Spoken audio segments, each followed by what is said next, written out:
to meet you. May the wind always be at your wing. May the sun shine warm upon you. May the birds around you sing. May the flight be fair and rider as you're soaring through lilac sky. May the rain fall soft, storm feather. May you dance like the firefly. So take through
the silver rain, sun showers over the lavender cloud.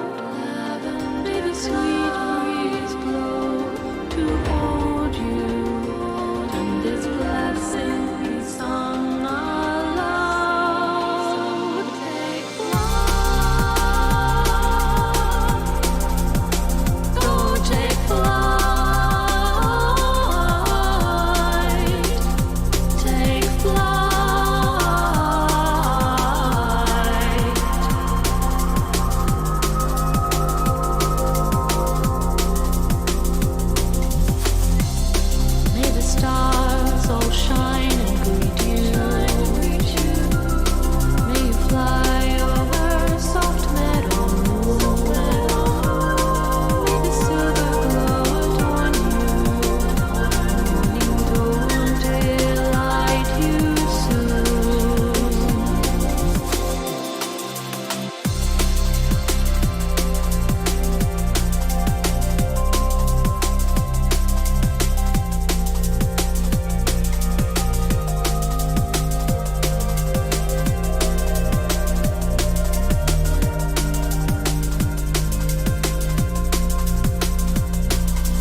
Hello. Let me know if you guys can hear me. Hello to Dana Brain and the Pudding Dead, Monster Slurpee, HJ Fires, Kevin Riley, Brian McKee, Diamond Lock Productions. Who else? Oh, this tab is being very laggy, which is strange. And Pond Scum. And who else? Oh, I saw some people way earlier in the day, like Adam Fishkin and XK CDism. But I don't know whether they're going to be in chat. They said that they might not be able to make it. But anyway, hey guys, can you hear me? Oh, let me transition so that I'm actually on the screen. I've apparently forgot how to stream. Hide this. Transition. There we go. Hey guys, how's everyone doing? We have finally defeated the Velma curse. I'm so glad to be done with this stupid show.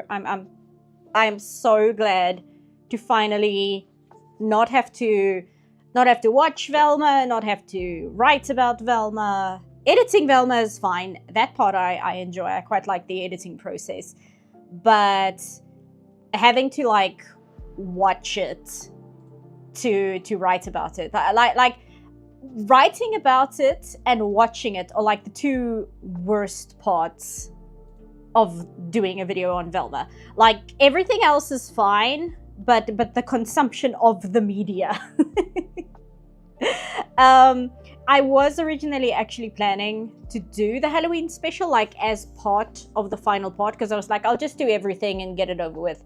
But the last 2 episodes of the show are such a train wreck, and there's so much to talk about because it's technically the end of the show, even though it's not.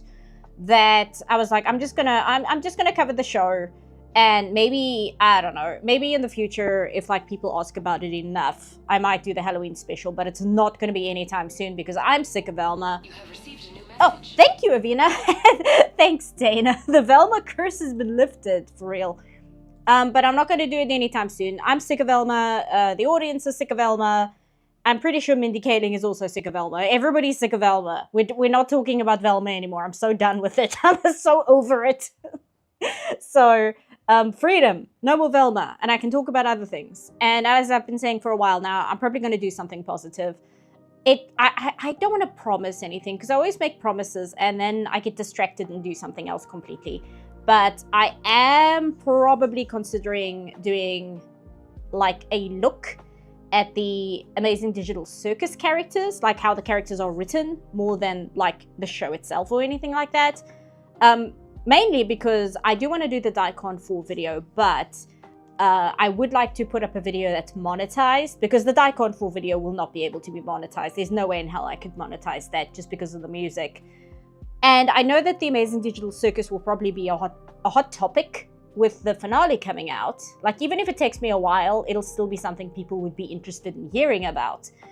And also, I just think it would be nice to have a video talking about that show that doesn't like focus on what does it mean, or like top 10 digital circus theories you haven't heard before. Like all that nonsense is like, I don't care. I want to talk about the product. I want to talk about the end product, the thing that exists, more than I want to talk about the atmosphere around it, which it's not even that I'm not interested. I find like the whole like atmosphere around the property to be obnoxious, especially when it starts overshadowing the property. It drives me crazy. It like genuinely drives me insane.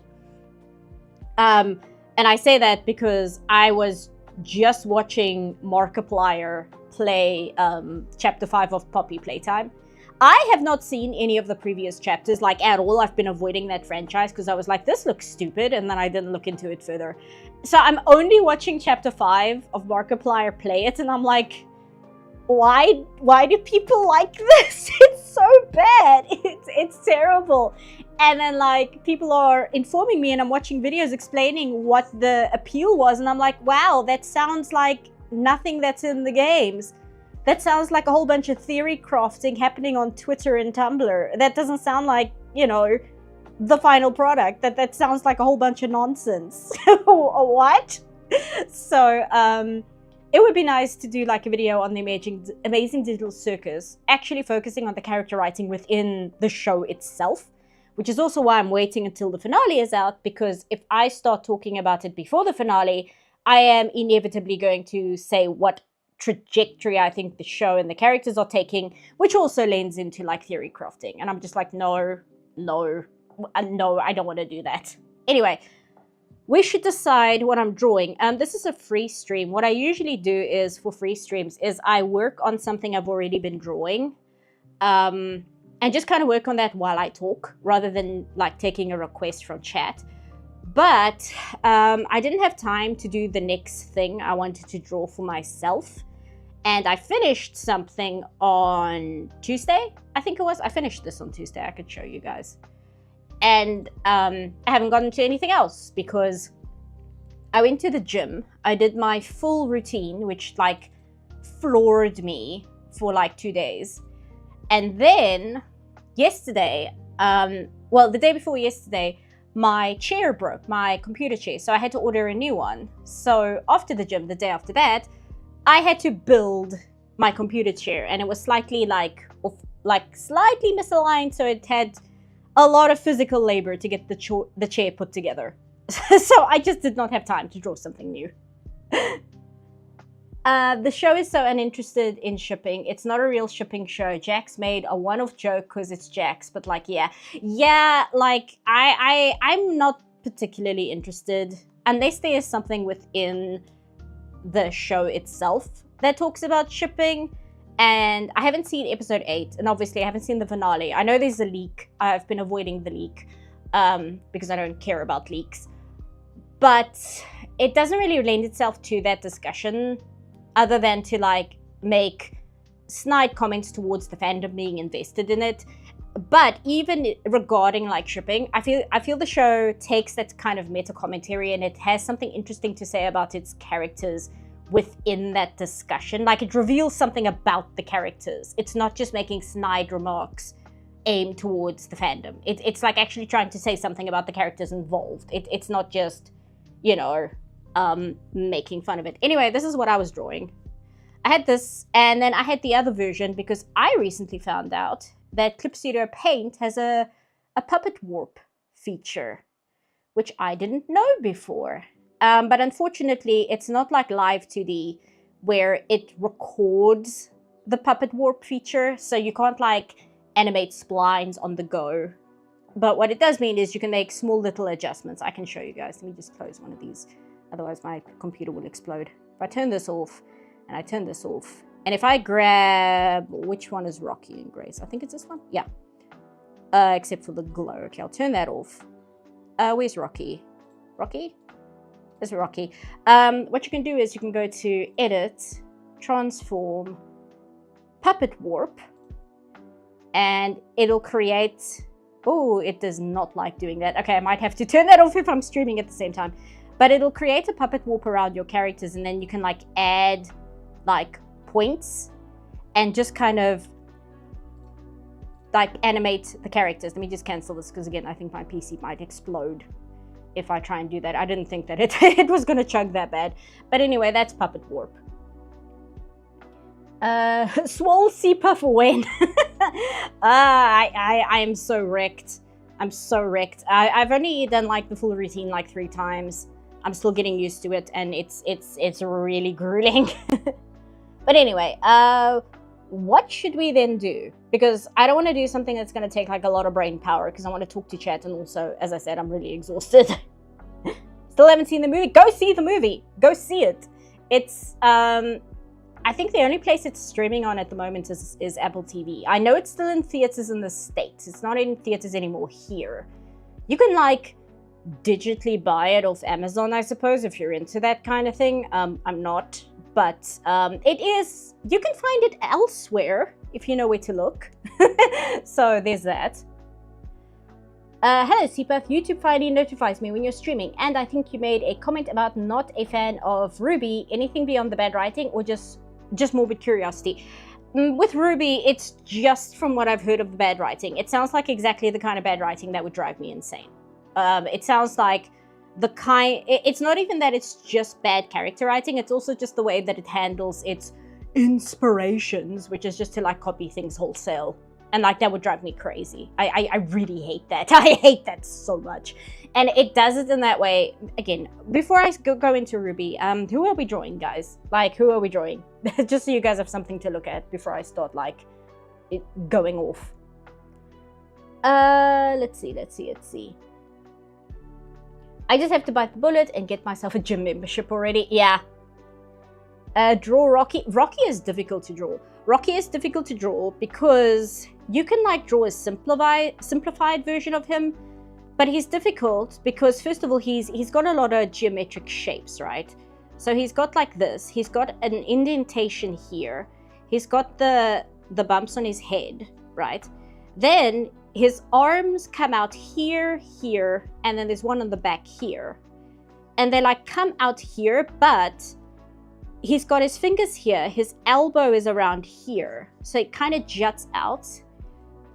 And the other thing is, see, I even like drawing a sketch. He's really difficult to draw, guys.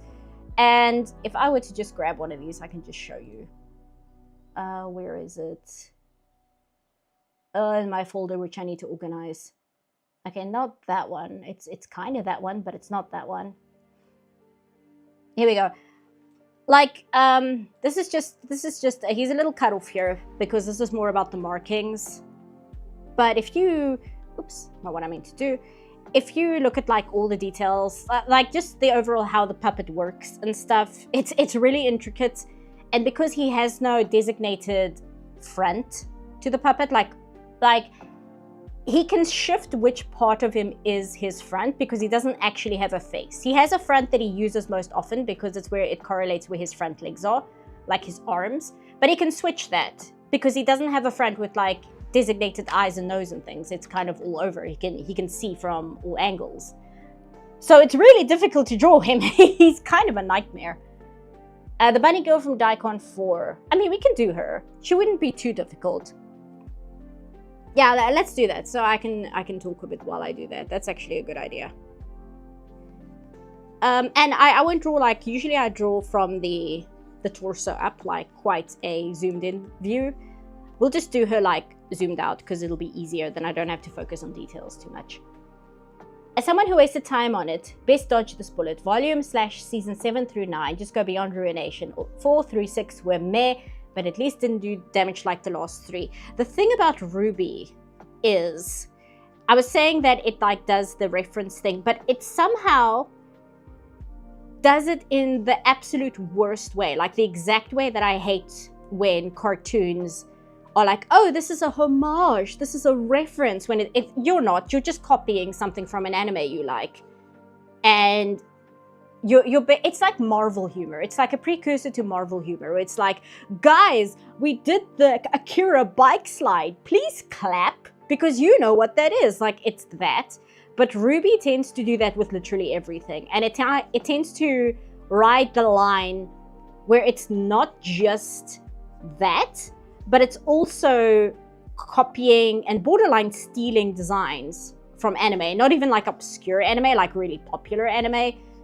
And then it's like you've literally just copied this character from an anime's design wholesale, and then to kind of like obfuscate that that's what they're doing. They're like, no, it's a homage. See, we're referencing. It's a reference, guys. It's a reference. I'm like, making one of your main characters a one-to-one to a character from an anime that already exists is not a reference. That's just plagiarism. That's literally all it is. It's not a reference. If you make a main character just be a different character from a thing you like. Unless you're doing like, I'm thinking of this visual novel or point and click adventure, I suppose it is. Like the game that I'm just going to say Dana linked me, which is like the Sherlock Holmes Yaoi game. Like if you're doing a game and it's about Sherlock Holmes and it has Sherlock Holmes in it, who is public domain. I mean, that's one thing, but it's another thing to be RWBY and then be like, oh, one of our main characters is literally just this other character from an anime. Like it's literally just them. And then they do that with characters, but they also do it with scenes. They'll like copy scenes completely. And then they'll also do it with like plot points. But then once that plot point that they've copied no longer serves a purpose within the plot, they abandon it. And it's like, it's your Beekeeper's Picnic. It becomes such a mess, and it's like literally everything I hate about that whole, oh, it's a homage, oh, it's a reference. It's no. It's plagiarism. It's literally just plagiarism. I'm still genuinely surprised that the majority, if not all, I don't remember, of Rocky's scenes had him be used with puppetry. Oh no, every single thing in that movie, well, not everything. Every effect in that movie is practical, including the, what's it called? Petrova line scene. Like the Petrova line scene with the glitter in Project Hail Mary, that's done practically. And I know how they did it, but I don't really want to say because I don't want to like ruin the magic. But everything in that movie is practical. Literally everything. Aside from like, I say literally everything, but you know what I mean? Like color grading and maybe cleaning up a shot here and there using CG. Like obviously they're going to use CG for things like that. But in terms of practicality, every actual thing in the movie is a thing. Like they're all things. They're all physical things that you can actually touch and which the characters and the actors can interact with. Let me see. I've actually got images. I wish I could show this, but it's actually a video, so I don't know how that will load in Streamlabs. And I'm worried if I just... Oh, and maybe I can do it. Hold on. Let me see if I can do it this way. And hopefully it won't autoplay, because I always get a fright when I try and show things in Streamlabs, and it just autoplays, and then I don't know what to do. So how do I mute this? Oh, yeah. So I can do it here. So mute that. Do that. So transition. There we go. So this is the puppet that they used. Let me just wait for it to go on screen. This is the puppet they used. This is actually, I think, one of the earlier puppets. I think here, I can't read it on Streamlabs, but I think here it says that they reduced the amount of sensors on the puppet because it was getting a little bit too green. But this is relatively accurate to what the final puppet looks like. So you've got the far back leg here. You guys can't see my mouse. The far back leg here, which has the mother of pearl. You've got the other back leg here, and then you've got the two front arms here. So that's the Rocky puppet. Let me just hide it again. Transition. There we go. And I hope you guys are still there because my chat seems frozen. Let me refresh it, see if that helps. Either that or chat's just quiet, which I mean, it's fine. I can't always tell. Go back to live chat. Yeah, you live. Okay, cool. But yes, it is a physical puppet. Most things in the movie are physical things. A lot of it is just physical things. Like I said, I don't want to spoil like what the Petrova line scene, like how they did that, because I saw it. Obviously, I was watching the movie, but when I was thinking about it afterwards and I was looking at GIFs, they did that scene the same way they did a similar scene in the first Aliens movie in like the 70s. Like that's how that effect was done. If you know how that effect was done, it was done in a very similar way. Had to take a phone call, no worries. I am now 30 minutes late because of bad internet lag. Looks like double speed does nothing. Gonna just have this on in the background while I do something else. Enjoy the stream chat. So sorry about that, Sketchy Sam. I just realized I actually need a reference for the bunny girl. Even though, you know, she's just wearing the bunny outfit. I do actually need reference for it. If I have some. Otherwise, I'll just have to look up some quickly. Because all my Daikon references are actually on my other machine. Do this, go to images. Yeah, we could use the garage kit. Yeah, we'll just use the garage kit. Copy image. Go back here, paste. Because I know that one of her bunny ears is like cocked like that, so I just want to make sure which one it is. Let's get rid of that so it had more space. There we go. So we do this, so this one goes up like that, this one goes up like that, and then right here comes down here. Okay, there we go. Oh, and the tail goes here. Do that, turn it down, do that. But yes, very good movie. Go find it wherever it's available online, wherever good movies are sold or not. Have you ever seen Apothecary Diaries? It seems like something you'd like. I have not. I am aware of it. I'm trying to think. I don't think I've really sat down and watched an anime series properly in a while. I think I mentioned it last time. There's a anime I want to get into called Summertime Rendering, which looks pretty cool. And I just skimmed through it to make sure all the files were intact, but that's one I have my eye on.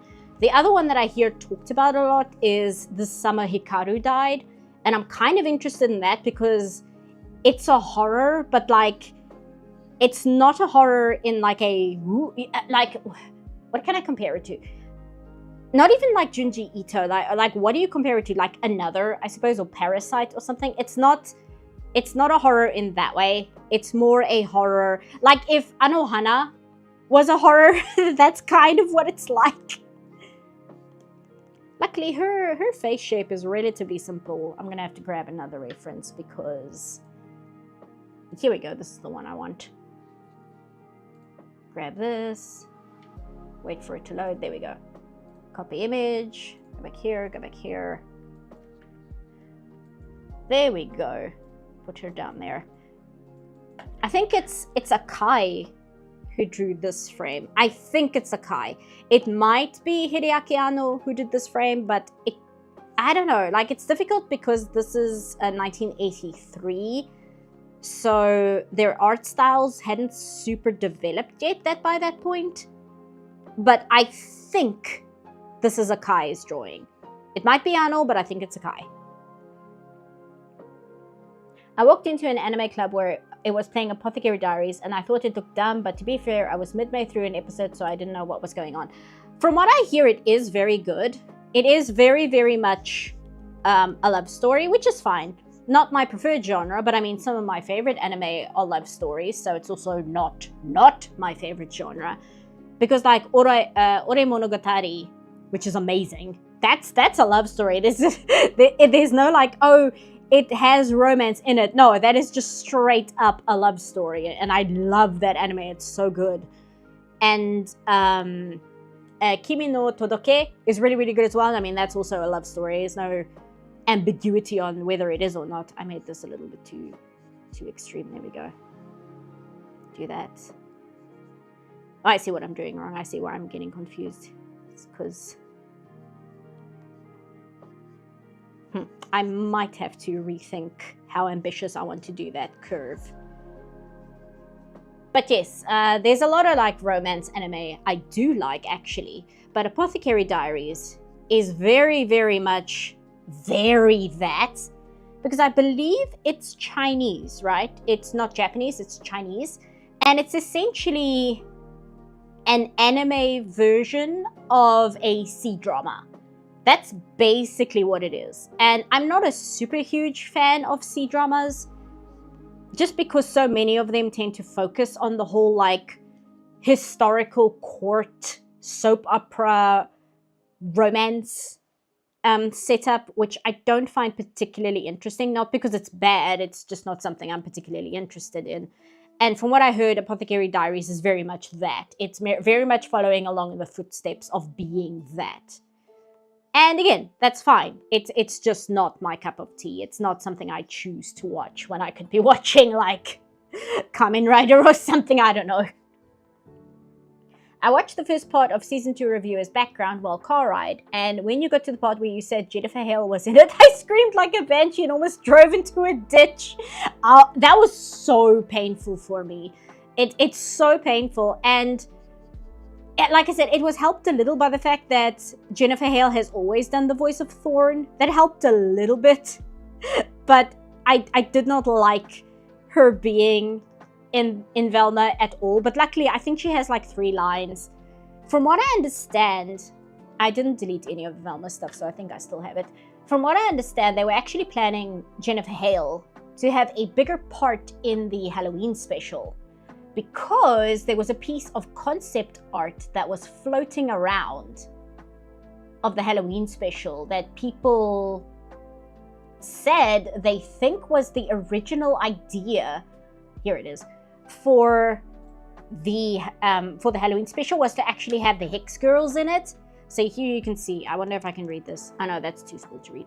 But as you can see in the storyboard, they were going to reference the Hex Girls to some degree. So a lot of people were speculating that the Hex Girls were going to have like a proper scene in the Halloween special, and that side of it was completely scrapped in favor of the celebrity guest cameo by Saweetie.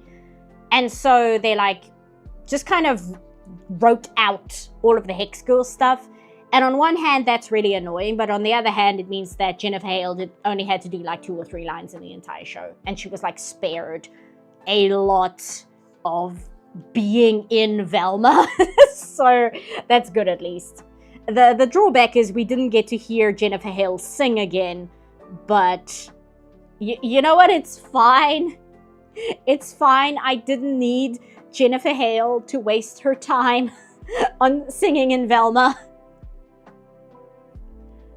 Speaking of Ruby, I remember CPUF having trouble with WB during the My Adventures with Superman video, and I heard they sold Rooster Teeth back to Bernie, one of the RT founders, for cheap. Oh, really? Yeah, WB, they're really, really strict on their copyright.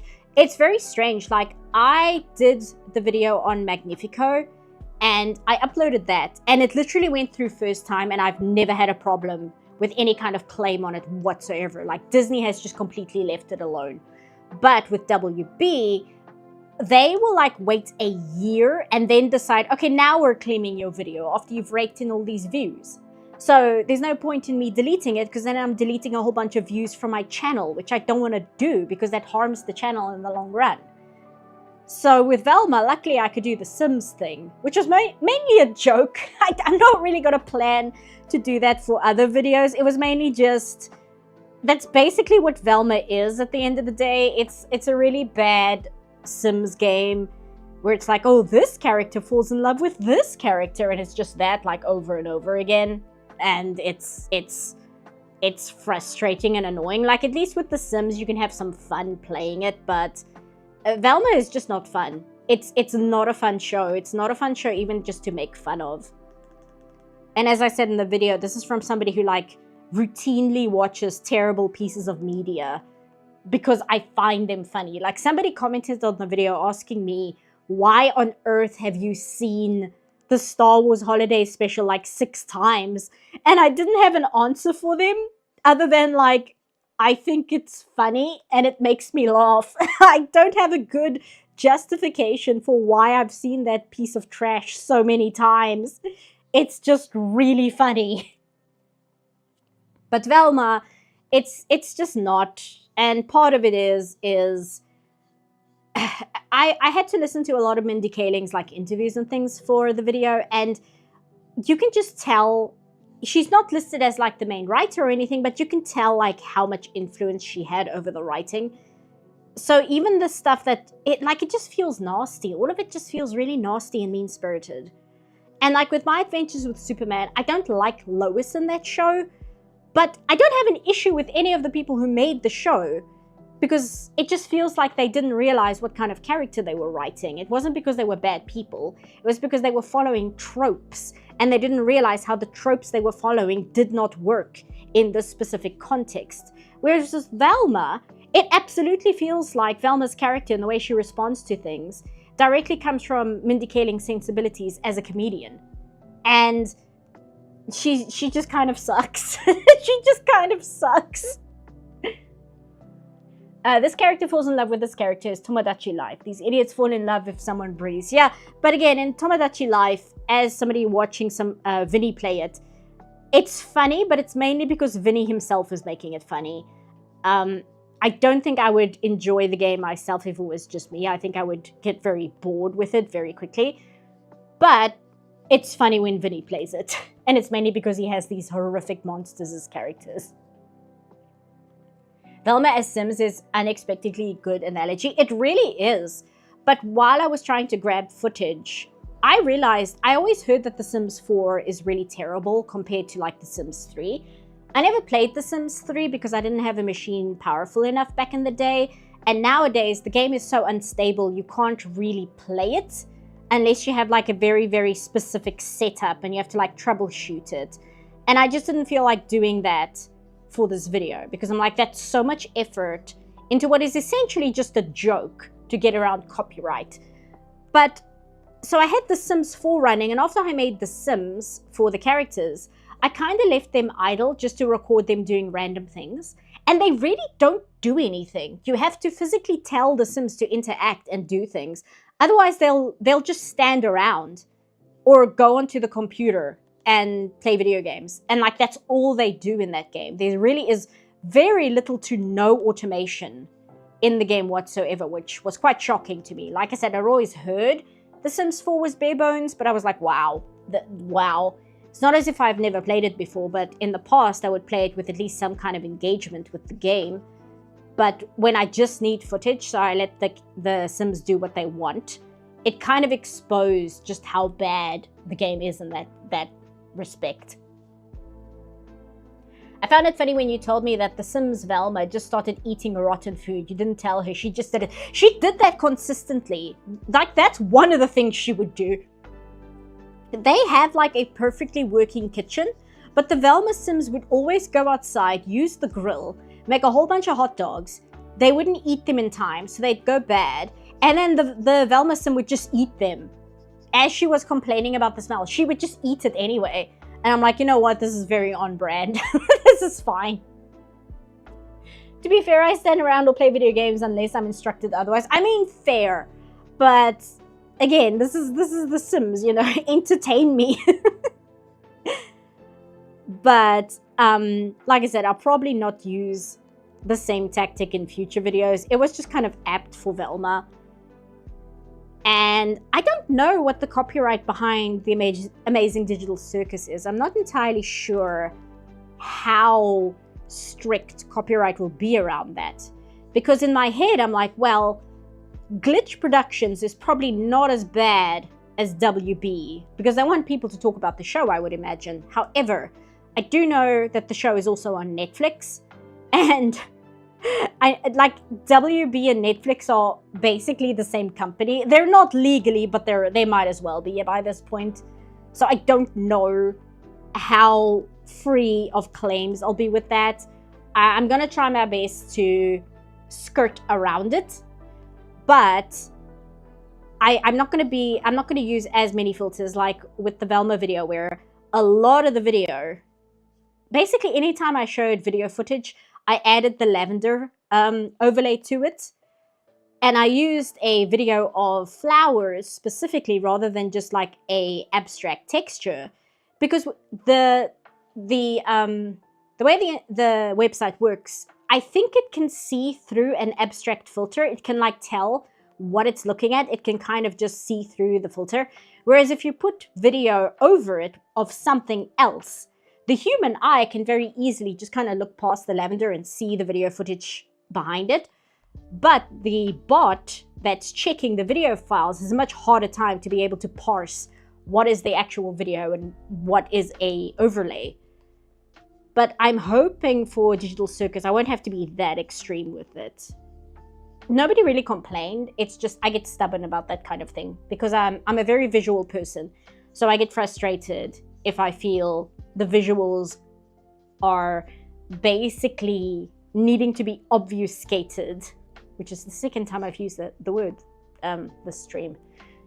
Especially when I'm trying to make a point.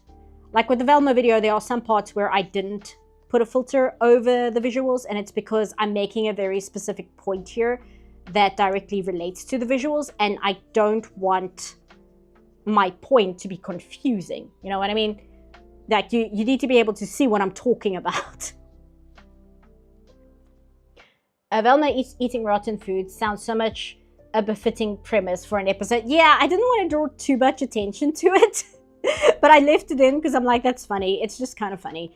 There's a few things in the video which I'm surprised nobody has pointed out yet. One thing which nobody has mentioned yet, and I was really shocked because I was waiting for somebody to not understand the joke and like leave a comment about how wrong I was, is when I say I don't understand specific references to American cities because I don't know American cities. and that the only American cities I know are New York, Chicago, and I think, what else did I say? I said New York, Chicago, and LA. I think that those are the 3 examples. The visuals of the city I used for each one, none of them are in America. The first one, when I say New York, it's a picture of Vancouver. When I say Los Angeles, I think it's Los Angeles. When I say Los Angeles, it's London. And what was the other one? I think it might be a city in Brazil, if I remember correctly. Which city did I use? And nobody has pointed out to me, hey, dumbass, you didn't use the right photo. That's not New York. Like that's the entire joke. But literally nobody has pointed it out yet. So I'm a little disappointed because I wanted people to like get the joke. Here we go. No, it was Melbourne. So it's Australia. Haven't seen the review yet. Haven't had time. This talk about Sims is quite amusing. Yeah, now and then in the video, it just cuts to footage of The Sims because I'm trying to get around copyright. And I figured if I'm talking about things in the show and I don't need exact visuals, I can use something like The Sims to kind of fill up space because it illustrates what I'm talking about. But if I don't need exact visuals, I don't need to risk the copyright claim. Like if I'm talking about Fred's emotions throughout the entire show, I don't need to show a specific scene because I'm showing those in other contexts, so you guys get it.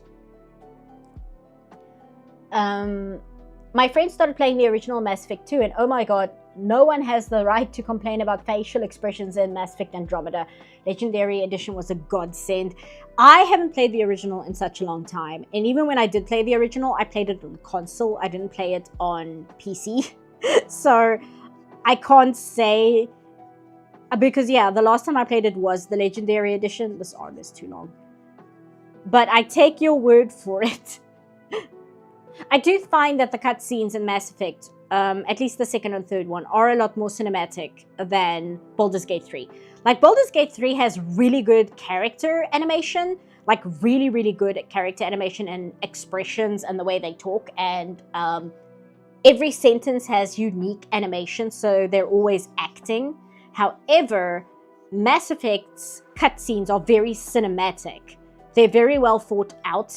Like characters move, they sit, they will interact with each other physically, they will pick things up, they will move around the space. Like they do all of those things. Whereas in Baldur's Gate 3, as much as I love it, a lot of the time in conversation with other characters, your characters are just kind of standing like face to face with each other. I'd love some kind of form in between where you have the character acting that you get in Baldur's Gate 3, but with the cinematography that you get in Mass Effect. But also it has to be like an in-depth RPG. To be fair, Mass Effect 2 came out in 2011. Was it 2011 or 2010? I think it was 2010, and the reason I know that, yeah, 2010.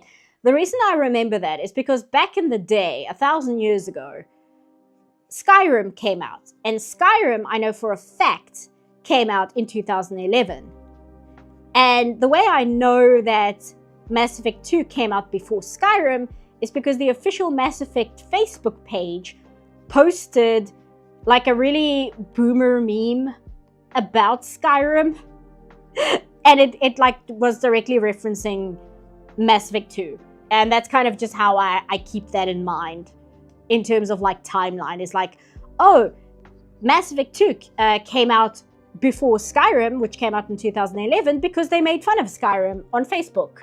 Like, what, 20 years ago or something? Skyrim's release was 11/11/11. Yeah, and from what I understand, that kind of really crippled the game to a certain degree, because that was like a cemented deadline. They could not, like they had to hit the 11/11 date. They couldn't change that at all. And it really like caused some problems with the release version. But I mean, that was such a long time ago. And I was at the time only playing PlayStation 3 games. So, you know, I was on the console version of Skyrim, like the worst version in the entire world. And so whatever like weirdness with Skyrim when it came out, I did not see because I was on the worst version of the game. And also, I just don't like Skyrim. It's okay. As I've said before, though, I'm a diehard Morrowind fan, so I hate Skyrim. I don't hate it as much as Oblivion, but I am not a fan of Skyrim. Gameplay-wise, it's really enjoyable, and I have a lot of fun playing it. But in terms of, like, being a game with characters and history and lore and, like, a story, it's so bad. Its only saving grace is the fact that Oblivion is worse. Oblivion is like actual dog shit in terms of its writing and characters. Like it's so bad. It's so bad that I get into a blind rage to this day just talking about it because of the level of bad it is. Was the 11/11 date that big for them? It was because it sounded cool, if I remember correctly. I don't think there was another reason for it. I think it's just they wanted that date because it sounded cool.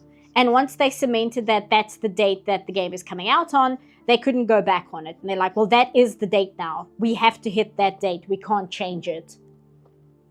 I don't remember Skyrim being buggy. I played it on Xbox and it was fine for me. I was about to say, are you sure? Simply because it's Skyrim, but that has nothing to do with the release date. Skyrim in general is just a buggy game. That's just the creation engine. That's just how the game functions. And Oblivion was the same. I don't know. I don't think Morrowind is as buggy as Skyrim, but I mean, I play such a heavily modded version of Morrowind that I can't say how buggy it was when we used to play it back on disc. I think I showed a screenshot last time, and somebody in chat joked that if Morrowind looked this way when it released, your PC would explode. Let me just wait for this to load, then I'll show you guys. Where is it? Oh, it's not here. Oh, I'm gonna have to dig it out in documents. I don't want to do that. That takes too much time. Here we go. So this is more or less what my modded version of Morrowind looks like. And yeah, somebody said, if it looked like this in 2002, your PC would just blow up. It would like render one frame and then just explode. It would just give up and be like, no, I'm done. I'm not even trying. I remember playing Skyrim on Xbox 360 and most of my playtime being loading. Yeah, that was a problem with Oblivion. I think Oblivion had so much loading. Even on PC, it just loaded all the time. Oh, just curious, since we're living through poor remakes era or even live action adaptations, what do you fear could be a mark? The Mass Effect thing, like the Mass Effect live action TV series has been in talk for like a few years now. And I blame the Fallout TV show for that. I know there were other shows that came out before, like The Witcher 3 is like the big one that we can point to.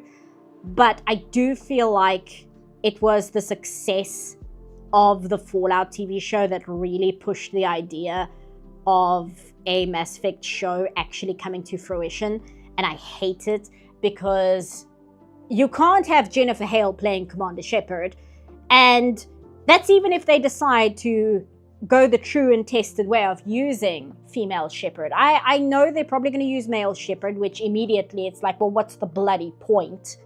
And second of all, they're not going to get the same voice actors to play the characters. So again, what's the bloody point? And the way that they've just messed up so many of these TV adaptations of video games, I just know that they're gonna screw up Mass Effect. They couldn't even get the lore straight for Andromeda. You think they're going to be able to keep it straight for a TV show? Like, even BioWare couldn't make a new Mass Effect. Now, like, TV people are getting involved? No. Just leave it alone. The character I'm most proud of in Skyrim is my puny, busty Argonian mage. I keep thinking, like, the message underneath your message is you continuing to talk. So that's the reason for your laptop crash. Maybe. It could be.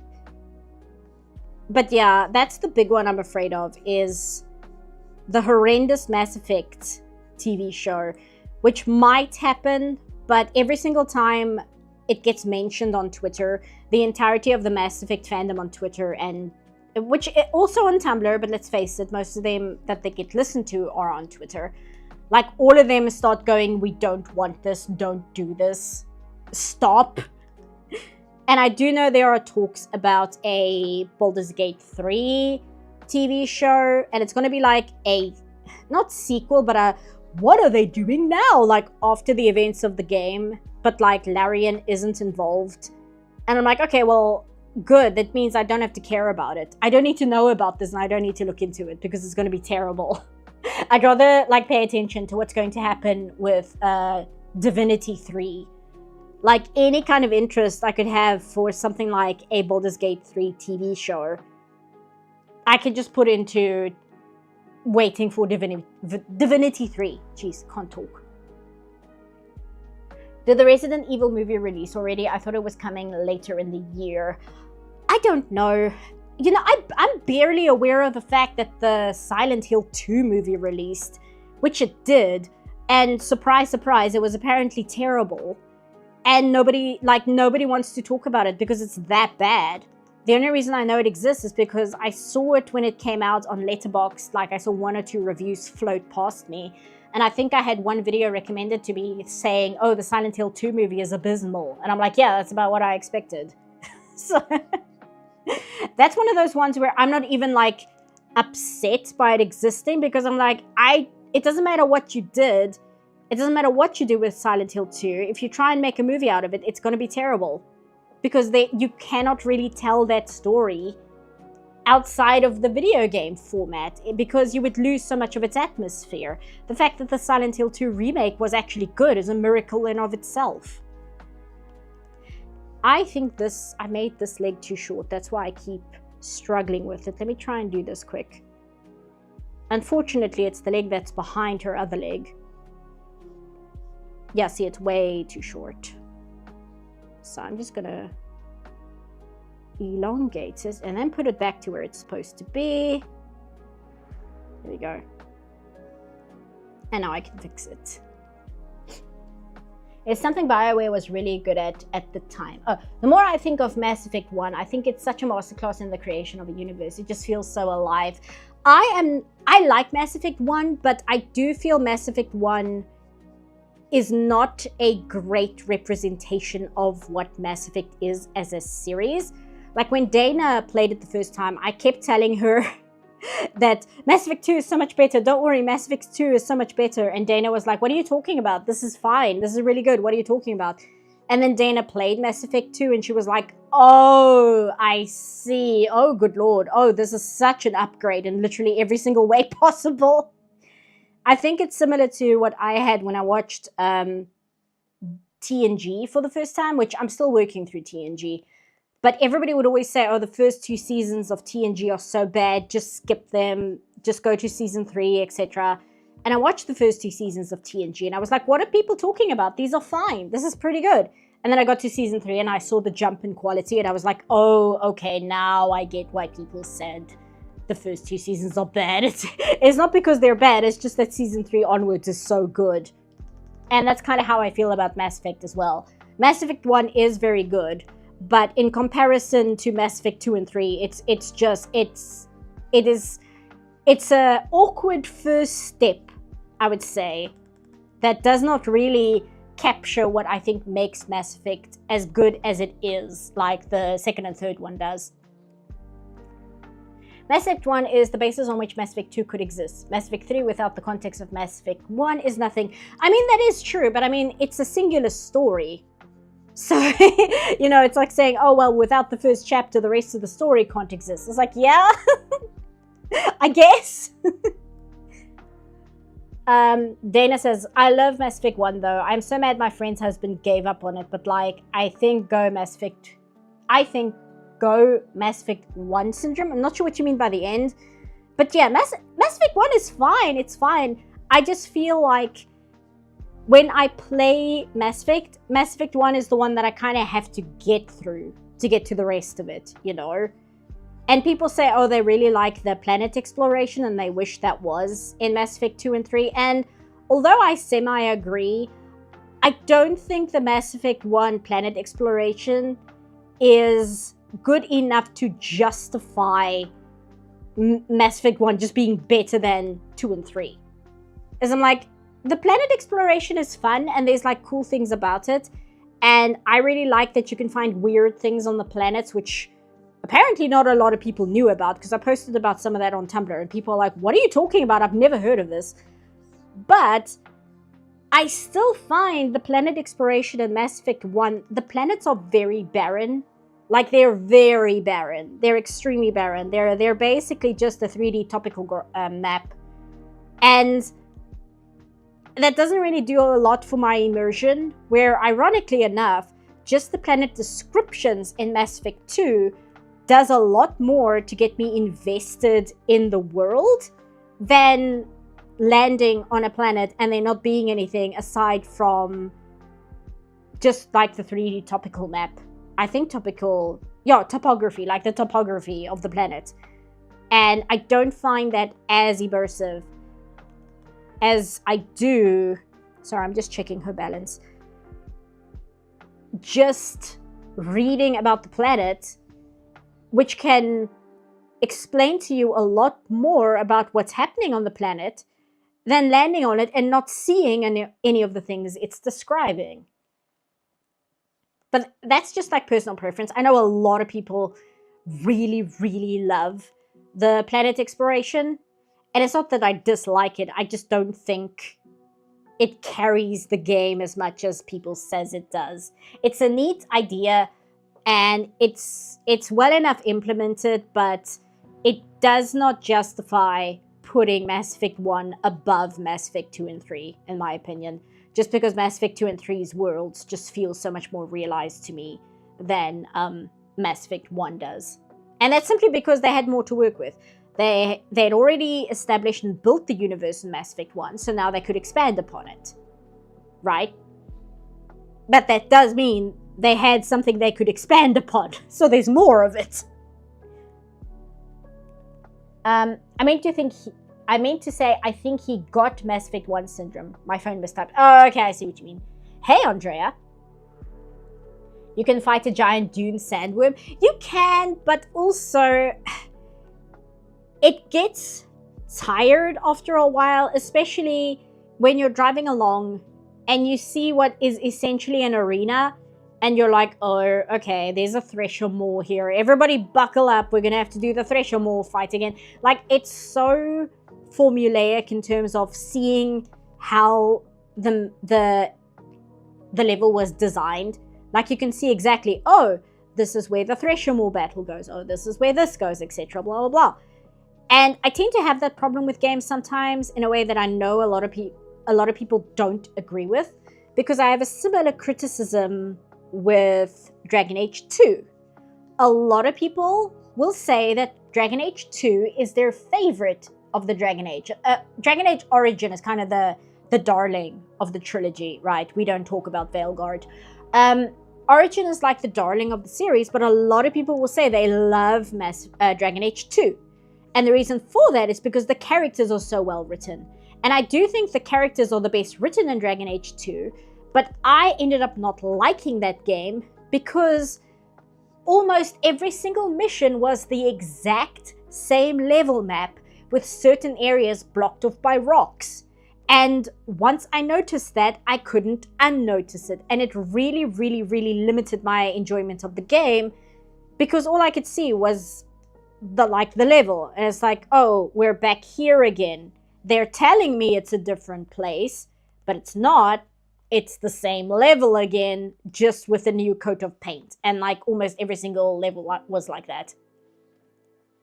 Hey, Nintenderd? Is that how you say it? Nintenderd. I think that's how it goes. So based on my obsession with the world building of 1, I tend to like it more than Mass Effect 2. Oh, sorry, this is part of the... Okay, so first message. Even if you disregard the story, the hub world and establishment shots of things like the Citadel did so much to create this universe. It's something I get so nerdy about. New IPs fail. So based on my obsession with the world building of 1, I tend to like it more than Mass Effect 2. That I can understand. But like I said, I just like the presentation of Mass Effect 2 more.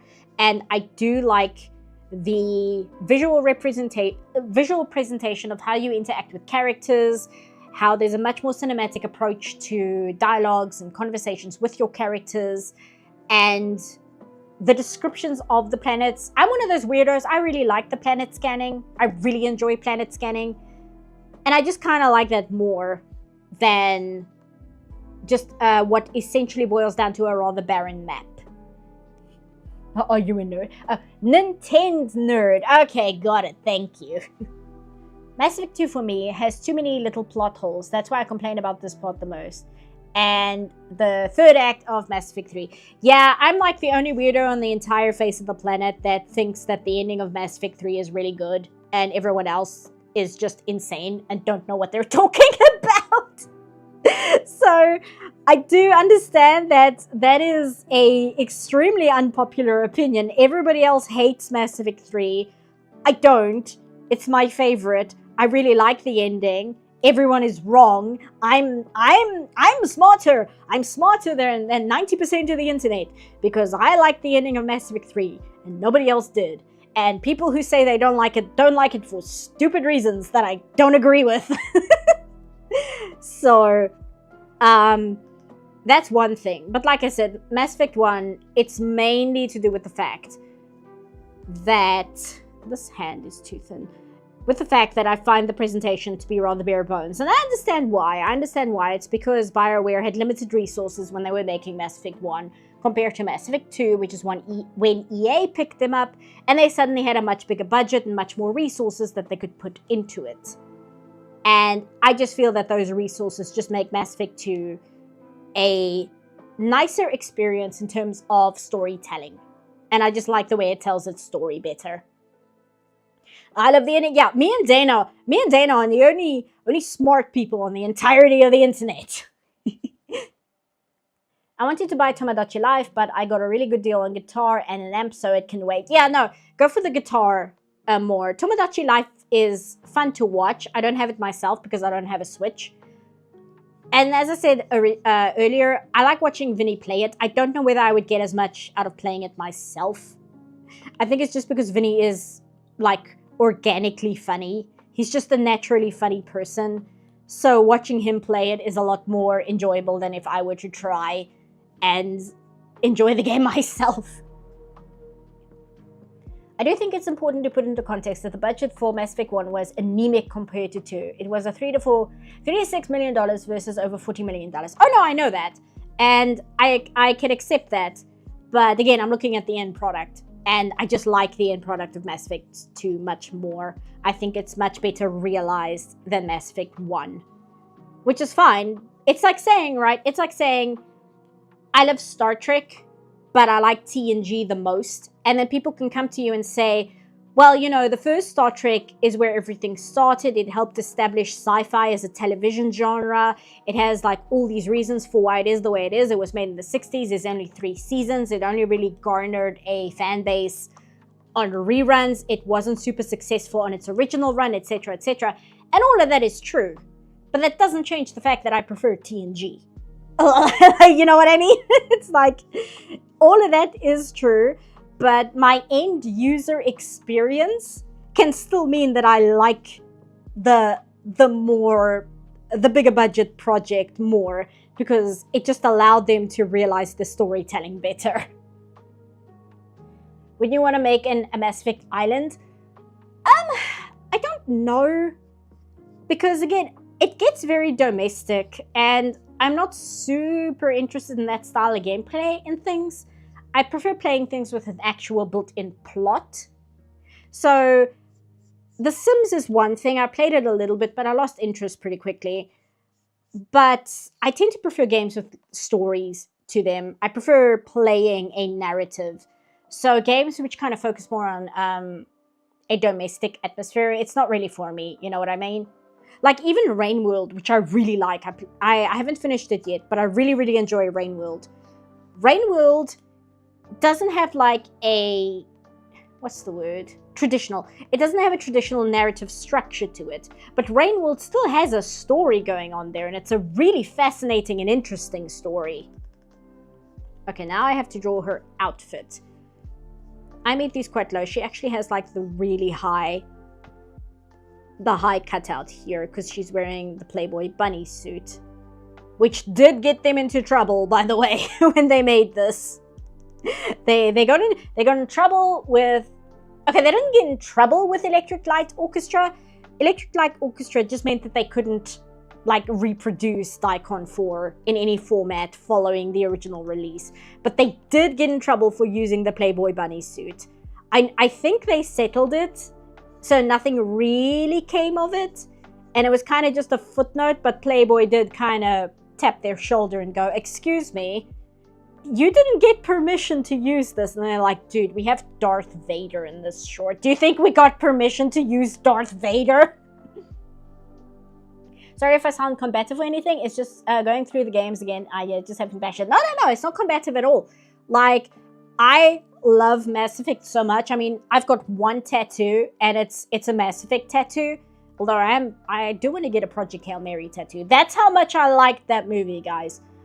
But I love Mass Effect, but I also am willing to discuss it to a certain degree with people who also like it. Like, I get very heated when people tell me, oh, the end, Mass Effect 3 is bad and the ending is bad. Like, that I will get very heated about. But when it comes to people like, oh, I prefer 1, I can give my reasons why I prefer 2 and 3. It doesn't mean that I think people defending 1 are wrong about it. It's like, no, it's fine. I fully and absolutely understand why people like 1, and they're not wrong. Like, their reasons for liking the first Mass Effect is absolutely not wrong at all. It's like me and Morrowind, right? Although I feel my reasons for thinking Oblivion and Skyrim are not good, people will look at Morrowind and be like, what do you mean you prefer this to Skyrim? The gameplay in Morrowind is so bad compared to the gameplay in Skyrim, which it isn't. It's just more complex and it has a more of a learning curve. But if people tell me I prefer Skyrim because I prefer the way the gameplay works, I'm not going to argue with them because they're right to a certain degree. And if they weren't right, then I wouldn't be excited for Skywind. Like, if I thought that Morrowind's combat and gameplay was perfect, then I wouldn't be excited for Skywind. Because why would I be? But I am. So when people say, oh, they prefer Skyrim, you know, it's just kind of their experience. I'm kind of talking over myself, but I think you get what I mean.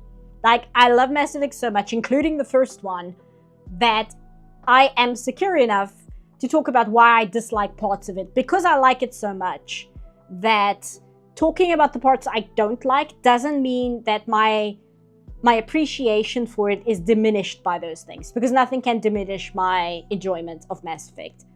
Like, there's no way to make me like Mass Effect less. So I don't mind saying like, oh, Mass Effect 1 has this and this issue, because it doesn't change the fact that I love it to death, right? I love the new Velma video too. Thank you. I've watched it twice over. Oh, thanks. Excellent. But I must know, where did the bit with the Apple soundtrack come from? I can't believe you knew where that was from. That's from the riff tracks of the Apple, which is like one of my favorite riff tracks ever. I don't know whether it's still up on their website. I think they might have lost the license for it. But if you can find the riff tracks for the Apple, I highly recommend it, because it has some of my favorite jokes of all time in it. Not least withstanding, I think that's how you say it. When they get to the end of the movie, Mike calls the Apple. He's like, well, everyone, that concludes Heaven's Gate the musical. And I'm like, that is the perfect way to explain this movie. That is literally what this movie is. It's Heaven's Gate the musical. But him singing about speed, like, I had that stuck in my head for like a year after I heard that part the first time. And the song he's singing over isn't even good. It's not even a good song, but just Mike asking the name of speed just gets stuck in my head. I've argued with so many people that Skyrim is not one of the best games ever made. They can't handle the truth. I think, oh, you know what it is? It's one of the most prolific games ever made. I don't think it's one of the best games ever made. But again, I'm extremely... And everything I like about Morrowind is absent in Skyrim. And that's why I don't really like Skyrim, even though I think that the gameplay can be a lot more fun. Like, Morrowind's gameplay, like the combat in Morrowind is not why you play that game. And so simply because of that fact, the combat in Skyrim is a lot more fun. Because the combat in Morrowind is not supposed to be fun, I don't think. I think it's because people play just the mainline stuff but don't branch off to other games that are similar, at least what I assume. Oh, you were asking. Wait, the Playboy bunny suit thing is an actual copyright thing. I just thought it was just a name where people call this particular bunny suit. I think in 1983, Playboy was probably a lot more strict with the use of the bunny suit. I think these days it might be a little bit more lax, but I'm not sure. I would have to look that up. That might actually be something worth looking into because it is interesting. But back when Daikon 4 came out, it very much was a Playboy thing. And because it wasn't really something you saw in anime before Daikon 4, that's also why it's kind of iconic. But I don't think it's as a big a deal these days as it was when this came out. I should look into that because that is something I want to talk about as well. Oh, I need to add her. Oh, she has these 2 ribbons here. I didn't notice that before. It's fine. So she's got this little piece here and she's got it here. And I know that she has the tail, which would be here. She actually also has fishnets, but they never really show that in like garage kits or anything. And you only see it very, very briefly in like one of the first shots in the short. So I don't think I'm going to add the fishnets because it's not super important to her design. I don't know how. No, I don't know how Mass Effect actually ended. My favorite Mass Effect streamer did not finish their Let's Play and stopped after episode 4. Oh, that sucks. Are you talking about me though? Hope not. I really like the ending. I don't want to spoil it. I have a theory, although I know it's a blanket statement and is very uncharitable, but I think a lot of people, especially when it came out, had an issue where Mass Effect 3 does not end with you beating the big bad guy and you become the hero of the galaxy and you become like this awesome superhero. Like it has a much more nuanced ending than that. It's not as cut and dried as you big hero, you beat big bad.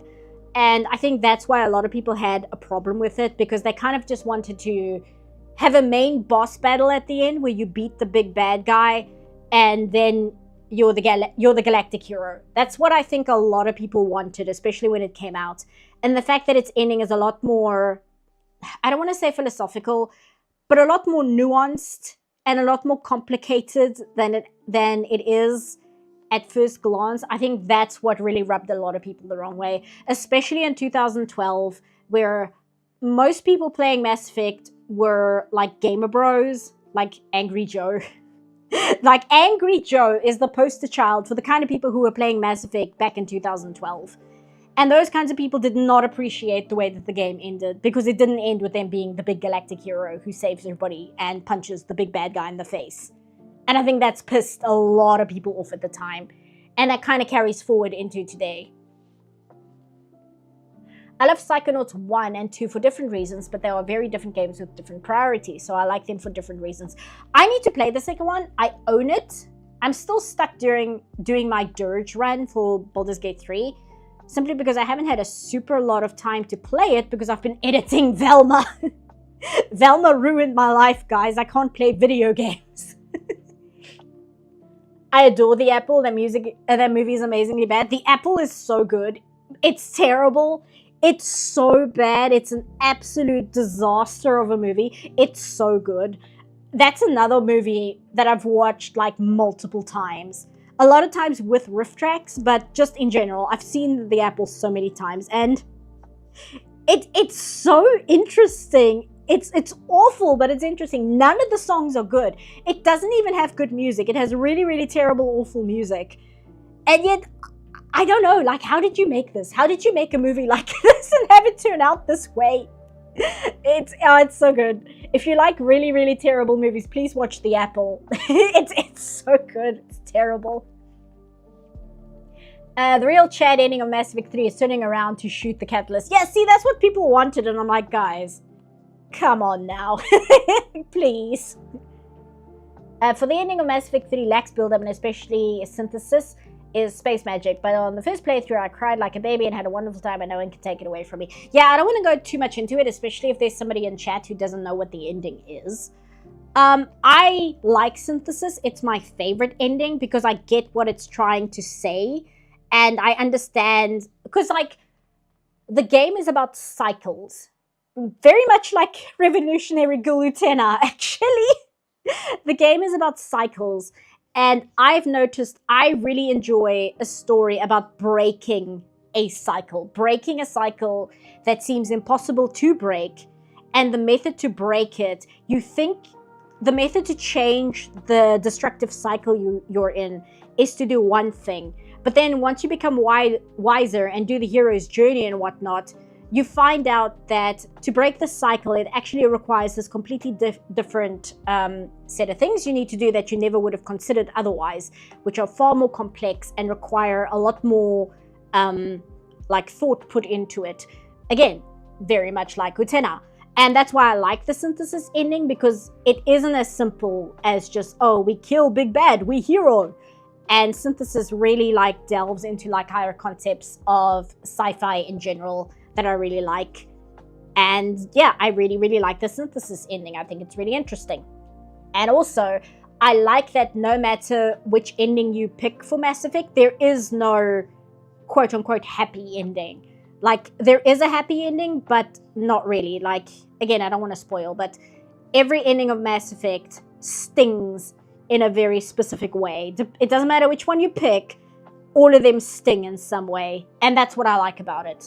Because I feel that lack of a clear-cut happy ending is earned, especially after Mass Effect 3, which is so filled with dread and this looming... Whoops, tab crashed. This looming feeling of just utter destruction. And I feel the ending of Mass Effect 3 really pays that off very well. Okay, tab's back. Doesn't affect you guys, it just affects me. Maybe that will have fixed my chat because it was a little laggy. Pavelma poisoned the water supply of our crops and delivered a plague unto our houses. It's true. So bad. It technically controls the happy ending if you only care about Shep herself. That's the thing though, I don't. I love Shepard. She's one of my favorite characters ever.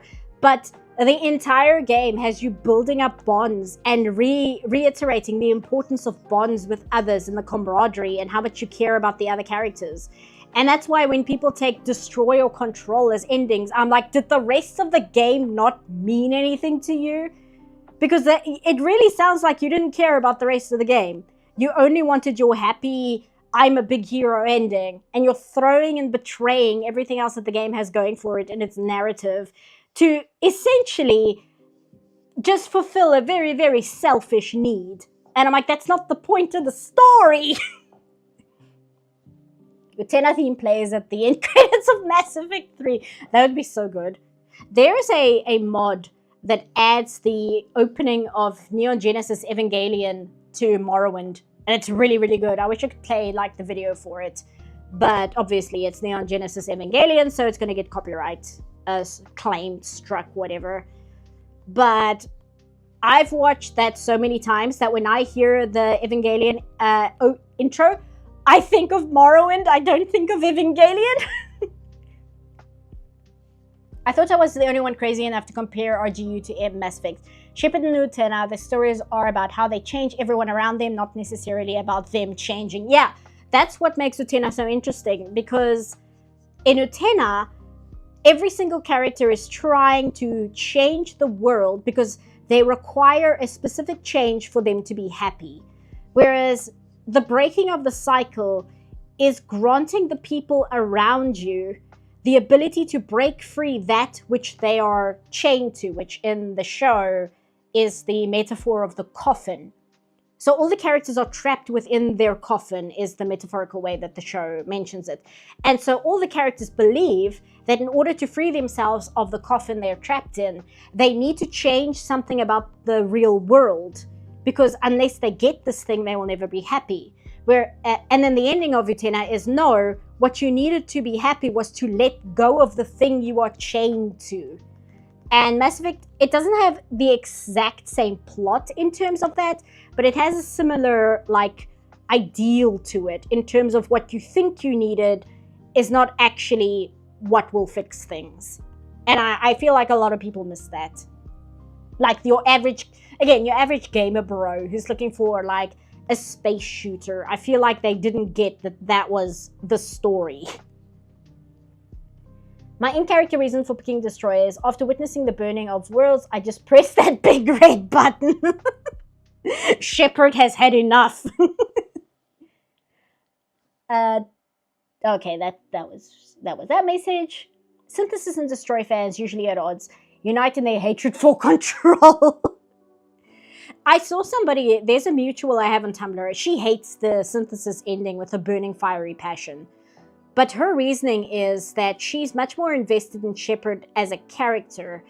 And her reasoning is that Shepard had already sacrificed so much for the Alliance, which is, you know, the military. It's not, but it is, but it's not. It's kind of like Starfleet, except if Starfleet was more militant.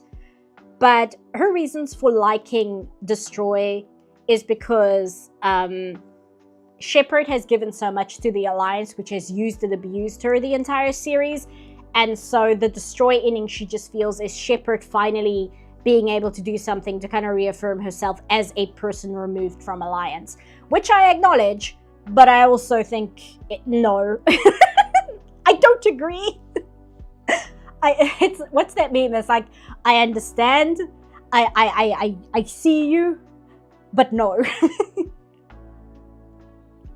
Yes, let me pick Control, the thing I'm actively fighting this whole game. I mean, unless you want to go for like the full tragedy ending, which, I mean, some people do, which is fine. Like, I can almost respect that as like, I want to play like the tragedy ending, and it's like, okay, sure. Sounds like the kind of people who would misread Starship Troopers.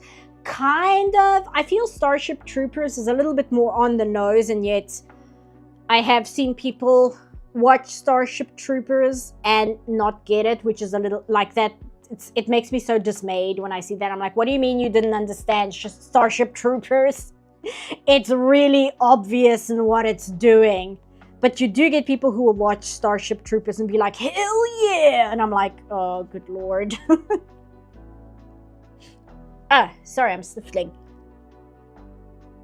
I think the Leviathan DLC does give the Control ending some nifty lore reasons for picking it. I really do. I love the Leviathan DLC and I hate the Leviathan DLC. I love everything about the Leviathan DLC except for the fact that it gives a concrete reason of where the Reapers came from. I never liked that. I felt giving it such a obvious set in stone origin was a big mistake by the narrative. However, everything else about the DLC is so good that I can almost forgive it because I like literally everything else as part of that DLC. So I kind of just overlook that part and be like, okay, well, this is part of the plot now. We have to deal with it. But everything else is so good. It's fine. I'll swallow it. But I still don't really like that it kind of explains things which were much better when it wasn't explained. I'm still very lost on Mass Effect. Back when they were coming out, I was mostly playing Fallout and Deep Space. I mean, that's fair. I have never played Deep Space, but I'm a little afraid to. Mostly because, and not from like a horror side, but from like an anxiety side, if that makes sense, right? It's the same reason I haven't played Alien Isolation. It's not that I'm too scared to because it's a horror. It's because I'm too scared to because it's going to drive my blood pressure up into the 200s. And I can't do it. I know I won't be able to. I'll work myself up into such like a tense like headspace that I won't be able to play it because it would just, I would get so insanely tense about it, which sucks because I think I would really, really love Alien Isolation, but it would just stress me out too much, which again, really sucks. I want to give reasons why I chose Destroy, but I don't want to spoil it for others who haven't played it. Yeah, don't spoil it, but I can understand why there are reasons, because I've heard quite a few reasons to pick Destroy, and I do get it. I just don't agree with it, just because of how I interpreted the narrative of the game, right? Like, the reasons that I like the narrative of the game and what I took away from it kind of makes Destroy antithetical to the whole thing. But that doesn't mean that my read of the narrative is an exact one-to-one. I know I'm saying things like, oh, people didn't understand the story, but I'm mainly talking about, you know, the kind of people I'm talking about. Like people who wanted space shooters, people who wanted Gears of War, which I know Gears of War isn't just surface level stupidity, but the kind of person who plays Gears of War and games like that, they tend to be much more surface level. And they tend to look at their games in a much more surface level way. At least in my experience. Even if the game itself has more, that's not why they're playing the game. They're playing the game more for like cathartic reasons. And the plot, they don't pay as close attention to it because they kind of just want the bare gist of it, and then they're not super interested in like the deeper things going on there. I first watched Starship Troopers when I was in Cyprus, a full month before it got released in the UK. Oh, that's cool. Was it in Cyprus? Cyprus is Greek and... what's the other one? It's Greek and Turkish, right? Or am I thinking of Crete? No, I think that's Cyprus. No, it is Cyprus. It is Cyprus. Was it in English or was it like in Turkish or Greek? Because I'm quite curious. I love horror, but Dead Space was the first horror game that I like actually gave me a fight or flight response. Fatal Frame 2 and 3, Silent Hill 4, and Visage were the only ones that actually scared me, and the N64 Zelda games were loaded with horror shit for a 12-year-old. I really like Fatal Frame 3, but I rage quitted when I got to a specific part, which was a boss battle, and I think the hitbox just wasn't working correctly, because I was emulating it, I will admit. So I don't know if it was an emulation mistake, or if it was just that specific boss was really bullshit. And I'd watched the game before on YouTube, so I knew what the story was, but I stopped playing it for myself just because that part of the gameplay just enraged me. Because I was like, I'm hitting the target. I'm hitting the target as I'm supposed to, and you're not counting it. And that just drives me crazy. Wasn't English? Okay, cool. Because I was listening to EFAP talk about the Mandalorian and Grogu movie, which from everything I hear sure was a movie that came out. And Nutsa was talking about trying to watch the movie in English because she lives in Georgia. And she said to watch the movie in English, she had to get to the movie theater at like a very specific time because there were only 2 English screenings that day. And the projector broke. She had like a whole story as to why she couldn't watch the movie in English because of like just the nonsense surrounding the stupid projector and the fact that she had to drive an hour to watch it in English because it's Georgia, and then she couldn't even watch it in English at the end of it. I need to finish that one. That was a really, really good episode. It's extra funny as somebody who never watched The Mandalorian. I do still want to watch Andor though. I keep hearing Andor is good, and when I was in the chat, I'm not often in the EFAP chat, but I was for that episode, just the end of it. I asked chat whether it was still worth watching Andor, and literally everyone in chat was like, no, definitely watch Andor. So I do want to watch that, because I hear it's very good. Georgia, the country or the state? The country. Andor is genuinely good. Yeah, like, I have literally heard nothing but good things about it. And the more I hear about it, the more I'm like, you know what, I might actually have to put effort into watching this. Because I've seen a few clips, and I like the visual direction of it quite a lot from what I've seen. And again, I asked in the year 2026 whether it was worth watching, and everybody was like, no, definitely, give it some time, give it some of your energy, it is worth checking out. So that might be the first Star Wars like new thing I watched since Rogue One. I didn't even like Rogue One that much, but you know, I take pride in the fact that I watched Force Awakens in theater, in IMAX. And it's one of the very few movies where halfway through I said to myself, you know, I can just leave. I don't have to stay and watch this whole thing. I can just go. But I did watch the whole thing. And yeah, did not like it. And then I just never bothered to watch another one until I was at a friend's house and they wanted to watch Rogue One. So I ended up watching Rogue One. And I remember the final shot of Rogue One, and I remember literally nothing else about it. Like, nothing else. Hey there, that one Lucario fan. Whoa, I made it. I just got out of an interview. Oh, cool. Trying to get an animation job. By the way, Sipa, how did you like Brigadoon if you kept watching? If you dropped it, I get it. It's a lot. I want to get back to it. I put it down because I got distracted, but I was enjoying it. There's a few things in it where I'm like, oh, Japan. But I do like it so far. It's very interesting. It's very different. And it's got a lot of things that I like. As somebody who really, really enjoyed Grandia, the original Grandia, it's got a lot of stuff like Grandia in it, so I quite enjoy it. And yeah, I just kind of roll my eyes when it does the Japan thing in a few scenes, but I do like it. And I can't remember why I stopped. I think something else took precedent, and then I haven't gone back to it. But I saw the file on my PC, and I was like, you know what? I need to get back to that. I need to actually sit down and watch the rest of it. It's because Andor is the only thing where the art is allowed to shine and not be some kind of marketable product to sell toys. Yeah, that's what I heard. And from what I can understand, it's the same reason as I spoke about last stream where we were talking about DuckTales, where Andor was kind of neglected by Disney, and that's why it was allowed to be like far more creative because it didn't have the grand overseer trying to micromanage everything. So the people involved were actually able to put some creativity into it. How many animators we have here in chat? That's actually a good question. How many animators do we have here in chat? Or aspiring animators? I'm curious. The file on my computer. Yeah. I mean, where else am I supposed to watch Brigadoon? Shady Durax heard DuckTales and he was summoned from the ether. That's so funny. Hi, Shady Durax. Well, I got my MA in 3D animation. Oh, that's cool. 3D is not my strong point. I can do it, but I mean, 2D is my niche. That's kind of where I'm most comfortable. I can do cutout as well, but framed, like hand-drawn frame to frame, that's the niche that I fall into. If we count animators who are mostly aspiring and only did a few commissions, then yes, I count. I think that counts. Welcome, everybody saying hi to Shady Durax.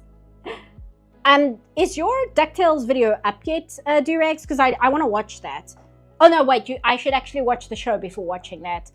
But I do want to watch it just like in future reference, because I am quite curious, especially after we spoke about it last stream. Because you got me quite curious, and I want to put some time into that. I just haven't had the time to watch anything because I was too busy watching Velma. It ruined my life. But I'm done with it now, so now I can actually do things again. I want to do a Shepherd Twins Arcane AU, but I don't know if I should put Jane as Vi, because Garrus as Kate makes sense, but Jane as Jinx makes more sense in my head. Yeah, that's tough. I mean, it depends like how much you want to change the personalities to fit the Arcane characters, or whether you want to keep the personalities from the original game and kind of just adapt them into the Arcane universe. Like, because you could go either way, right? Both ways is an interesting way to handle that, I want to say problem, but you know what I mean, like problem solving. I quite enjoy problem solving and story writing. It's one of the things I really like. It's why I like Project Hail Mary and The Martian and things, because the entire story is problem solving. There's no bad guy, there's no villain. It's just a problem that needs solving, and that's the entire movie. And I really like stories like that are able to craft a really interesting narrative without a traditional villain. You know what I mean? Because then it purely relies on problem solving. In a weird way, that's also why I like 2012's Dredd. Because Dredd does have a centralized bad guy, but what I enjoy about Dredd is the fact that so much of the movie is problem solving. It's you're stuck in the megastructure and you're locked in there and you have to survive using only the tools available to you. And I really, really like when a story does that. When I finish my short film, will you watch it on stream? I don't know, because I don't like reacting to things when other people are like, even in the room. I don't even watch movies with my family because I get so distracted by how the other person is reacting to the film that I don't watch the film itself with my full attention. I'm so distracted by gauging the other person's response to it, which is probably like, it probably comes from my job. That's why that happens. But when I watch things, I watch them purely by myself, because then I'm able to lock in and just watch the thing in front of me. That's just how I am. The hater. I love Dredd so much. Dredd is so good. Dredd was kind of Die Hard, but in good ways. Die Hard is also kind of like that. I find that Die Hard, I love Die Hard, but I do find that it has some of that, but it does kind of deliver a lot of what's his name? John Die Hard? Whatever Bruce Willis needs in the movie, which he does have to use his wits, but it is more like, oh, he has a gun now. Oh, he's got this now. Whereas in Dredd, they only have what they have. To Die Hard, man. I tried to pick up an animation curriculum, but dropped out. It's tough. It's really tough. So I get it. John Die Hard. I can watch things with family and friends, but I prefer not to watch with strangers because I don't know how to shut up. I have to commentate, hence why I try to go to empty theaters. No, me, I do the like, I'm trying to think of a reference that people would actually understand, because my first thought was Citizen Kane, and I'm like, that's kind of a deep cut. I do like the Evangelion dad pose when I'm watching something. I know you guys know what that is, but I'm going to grab it anyway. Like when I'm watching something. Come on. Okay, load, thank you. Copy image. Go back here, go here. When I'm watching something, I'm just doing this pose like throughout the whole thing. It can be like the funniest comedy you've ever seen in your life. And I'd just be sitting like this watching it like in dead silence throughout the entire movie. Like, no laughing at jokes, no crying at sad moments. I'm like internalizing the entire thing. And I'm having like the best time of my life, but there's just like no outward expression whatsoever. So I'm just like locked into the film. So that's why I tend to just watch things by myself. When I'm watching things, not the first time, when I'm watching it because I'm trying to show it to somebody else, then I like watching things with other people.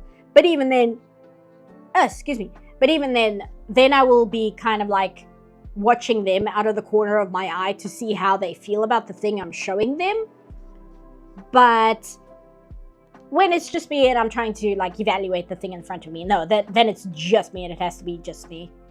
Like even being in a theater with other people, it's okay if the people are like in the row in front of me or the row behind me. But if they're in the same row as me, I do get a little distracted by how they are reacting to the movie. Again, I don't know if that's like a byproduct just of my job, where gauging audience reaction is kind of part and parcel to the whole thing. Please draw my avatar doing this pose, like what in the Playboy bunny outfit. I mean, I could. Maybe I'll do that. Maybe I'll do that for the Daikon video. Although I'm worried that might come across as a little arrogant, because I do know there are certain cartoon YouTubers who I won't name by name because I don't want to be mean, but they like put their avatar in place of the main character of the thing they're reviewing, and then later on you realize they're kind of really, really arrogant and like they think they're like some kind of vigilante just because they review cartoons online, and it just gives me kind of the ick. So I don't really want to like take over the spot of a character in my thumbnails, because I don't know, it just makes me feel weird. That's why I usually just have my avatar on a thumbnail, just kind of chilling in the corner or reacting to one of the other characters that's in the show itself. And sometimes, I don't know whether I'll include my avatar. I didn't for the Magnifico video, because adding my avatar wouldn't add anything to it. Watching movies over Discord with friends is a different experience, I feel. I do enjoy it though, but it has to be specific movies. Yeah, I've done that a little bit. I did that with, not Rio. That Adam Sandler movie I made a short video about, which I don't think is that good a video, but I was mainly just rambling because I wanted to put something else out quickly. Not the best video, but that was one I watched over Discord with a friend. And that friend is the one that their family are like movie people. Their parents work in movies and they work in movies. So that was a very interesting experience because they have very strong opinions about Adam Sandler.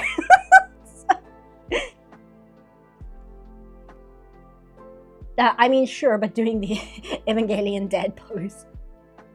I have two friend servers that dedicate themselves to watching various anime, often old or unique. It's how I've seen the majority of Urusei Yatsura, for example. I used to be able to do that in this one server I'm in, but we didn't do it over voice call. We just did it via text, which made it a little bit easier. But unfortunately, my time zone just doesn't match up with theirs very well, so I wasn't able to always do it. And I don't really do it at the moment. But that's how I watched Santa Sangre for the first time, which is like one of my favorite horror movies now, is because I saw it in like a Discord. And Santa Sangre is so good. It was a bunch of horror movies I watched with them, which I ended up watching for the first time. But again, different experience when it's just text. Last week we finished Cosmic Baton Girl Comet-san. I've seen the first episode of that. I haven't seen the rest of it. I like the art design for that anime. I like the characters, like how everything looks, but I'm not sure whether the show itself is really super good or if it really stands out above other Magical Girl anime. Because it looks very nice, but I don't know, does it really give you much more than you can get from like Doremi or something? Not sure.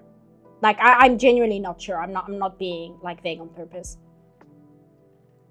Super doing the Evangelion dad pose in the bunny outfit would go hard.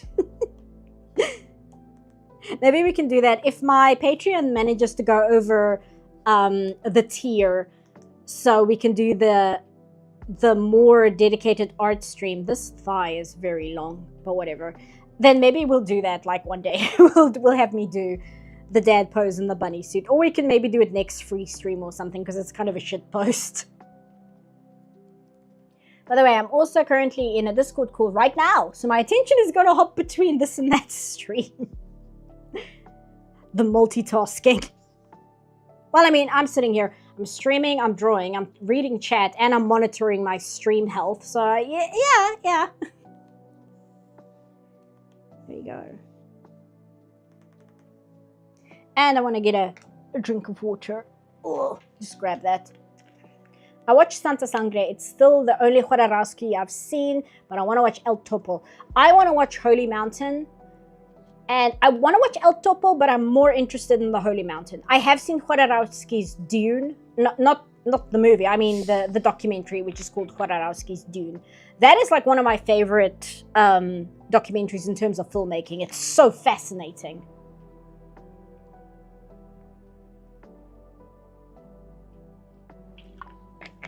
And one thing, I haven't seen the latest Dune movie because I need to catch up with the book. But one thing that made me super excited for Dune when the first movie was coming out is the trailer for the newest Dune movie. It used, I think, a Pink Floyd song. It used a Pink Floyd song in the trailer. And if I remember correctly, Pink Floyd was actually on board with making Jodorowsky's Dune back in the day. So them being used for the trailer made me go, oh, the people making this movie understand the assignment. Fun fact, the only reason I went to see Hail Project Mary is because I liked the OST Time to Go Fishing and accidentally bought 2 tickets. It was worth it. Good. Go watch it 5 times. I have a digital copy of it saved. I'm waiting for Amazon to put out the physical release because I want them to put out... Oh, I can show you guys this. When I was checking Amazon to see whether they had the physical release out yet, I saw this, and this is what I want, but I want it for Project Hail Mary. So I'll just copy this image and paste it here. So I want this... but I want it for Project Hail Mary. And in fact, I want more than this for Project Hail Mary. It needs to be like a pre-order for a video game. It needs to come with like a iron-on patch and a enamel pin and a keychain and a sticker.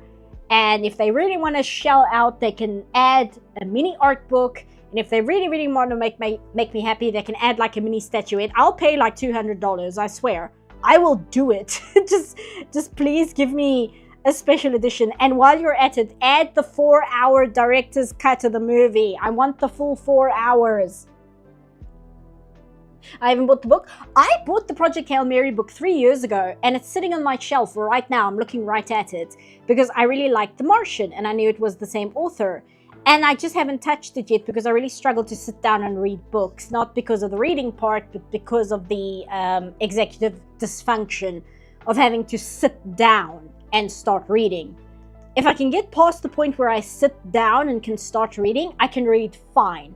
But getting to the sitting down part is the difficult hurdle that I struggle to get over. So I have the book. I've had it for a while, but I haven't read it. So now I'm much more incentivized to do so. However, now I'm in the position where a lot of people are posting fan art on Tumblr of Project Hail Mary, which I love, but so many of them will include passages from the book. And I don't want to read the book just because I feel pressure to do so to avoid spoilers, because that kind of ruins my enjoyment of it. So I don't know when I'll get to the book. It'll be when I have free time to properly like put myself through that emotional journey. It's definitely more laid back than Doremi, but it's its own kind of irreverent zaniness. Really brings in that old school witch girl energy wholesale to the 2000s. Oh, okay, I know exactly what you mean, yeah. I'm younger than Howard the Duck. When I was a very small child, I actually quite liked Howard the Duck. This is probably informed by the fact that I couldn't speak English very well. But tiny child me actually quite enjoyed Howard the Duck. And I think if I were to watch it now, I would probably like it the same way I would like The Apple, where it's really bad and there's a lot in it that's just like, why does this exist? But I would probably actually enjoy it, especially because it kind of has a vibe going for it. It has the problem where it's based on a pretty gritty graphic novel, but the movie doesn't go as gritty as the comics do. So it kind of just misses the mark. It was a much more successful movie, but I think The Mask has a similar problem, where The Mask it's pretty good, but it kind of falls short of the comics. And there's bits and pieces in The Mask where it shines through, where you can see the original material in there, but it's so small and fleeting that it's very, very easily missed. There's a part in The Mask where he goes on the date with Cameron Diaz, I forget her character's name, and they're sitting in the park and they're looking over the beautiful glow of the radioactive waste dump. Like little things like that. I used to like Howard the Duck. Alright, cancel culture mob, time to do your thing. I can't tell you why. I think I grew up to be a person who likes the Ninja Turtles, right? And I think that's because of Howard the Duck. I think even though it doesn't take place in New York and it wasn't filmed in New York, it kind of has that like dingy 80s New York aesthetic to it, which I quite like. And I think as a child, that was one of my first exposures to it. And I think that's what eventually led me into really liking like the Ninja Turtles, the way it looks and things. So I would blame that on Howard the Duck. And I think that's what I liked about it as well, is like the whole aesthetic, but also it's just a weird movie. And I just like weird movies. Okay, I can't really color pick for her, so I'm just gonna have to eyeball it, which I'm not the best at, but we'll wing it. I'll grab her skin color here and we'll just work off of that. The Mask comic is 10 times better. It's 10 times the insanity as the movie. Yeah, like, I quite enjoy the Mask movie, but again, you can kind of see that its edges have been sanded off a little bit. It doesn't destroy the movie, but it is noticeable. Even as somebody who hasn't really read the comics very much, like, knowing it comes from the comics and then seeing the end result of the movie, you can kind of see, oh, I see where bits have been removed to make it into a more traditional comedy.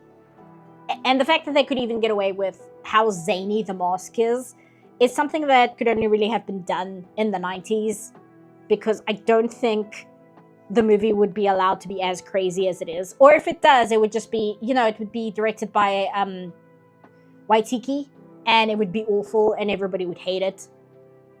Again, I say Waititi, I'm bad with names. I think that's how you pronounce it.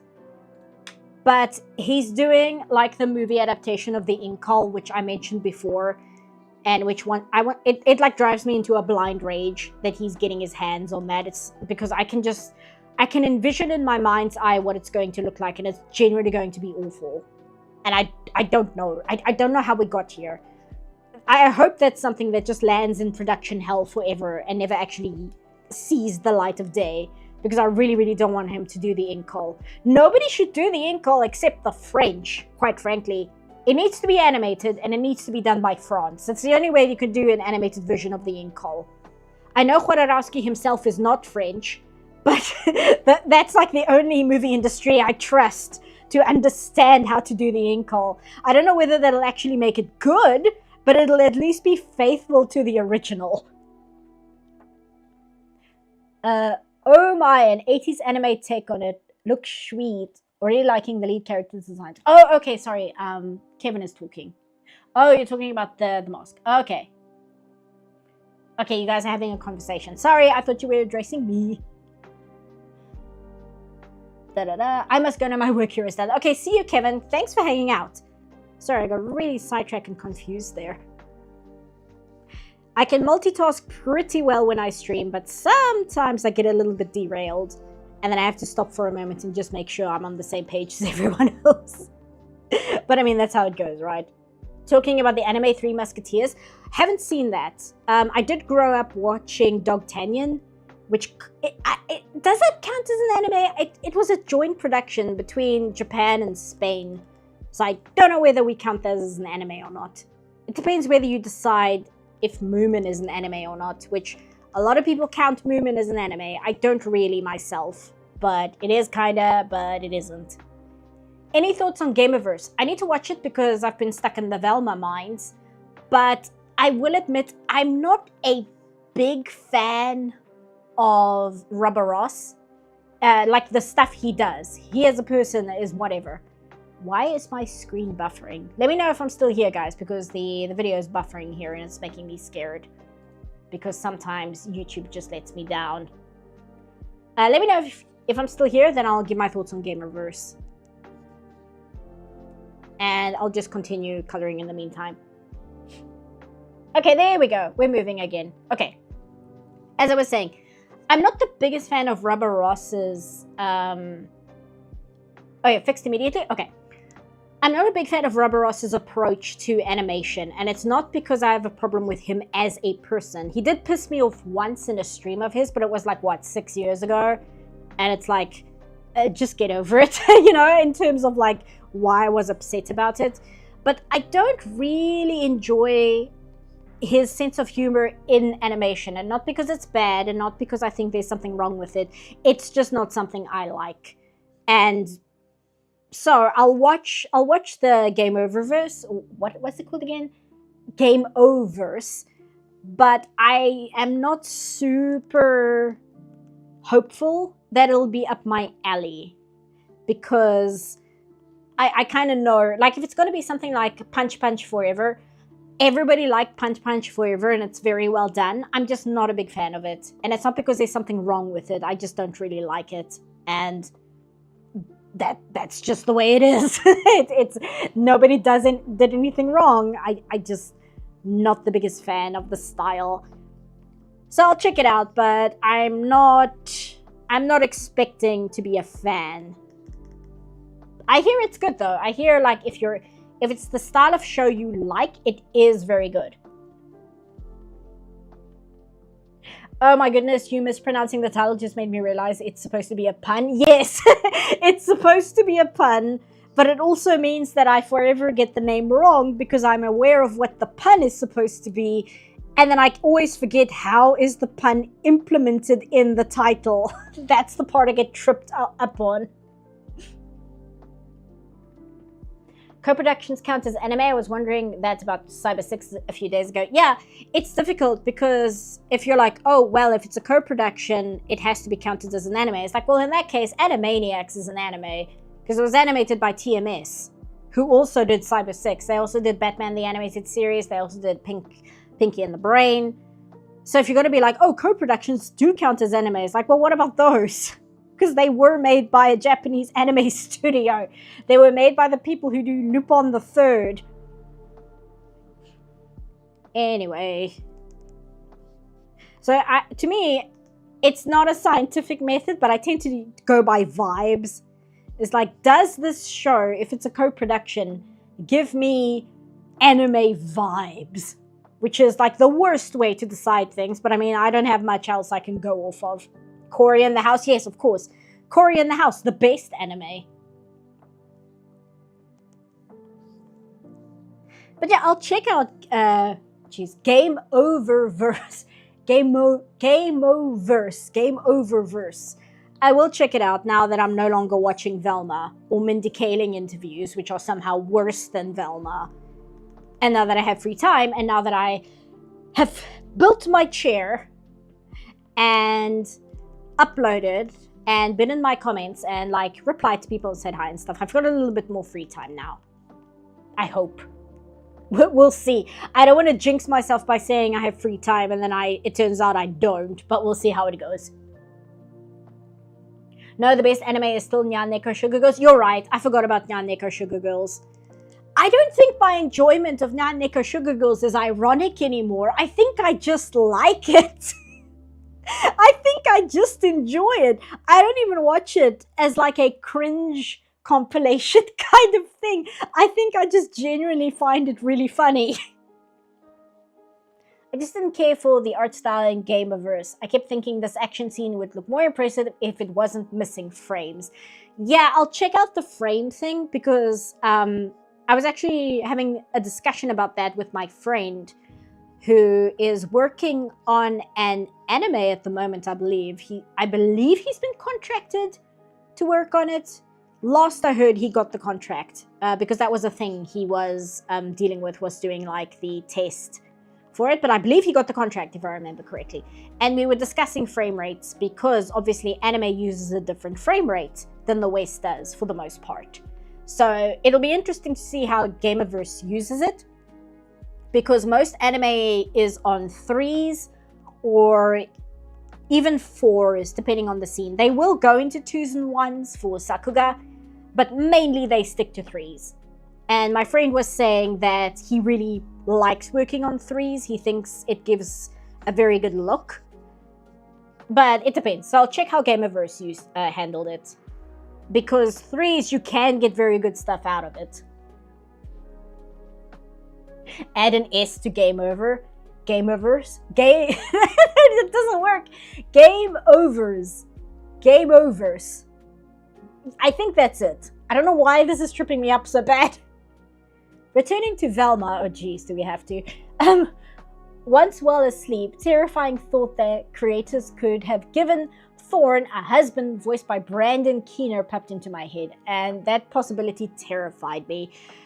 Yeah, I don't know if they would, simply because that would require them to like make another character.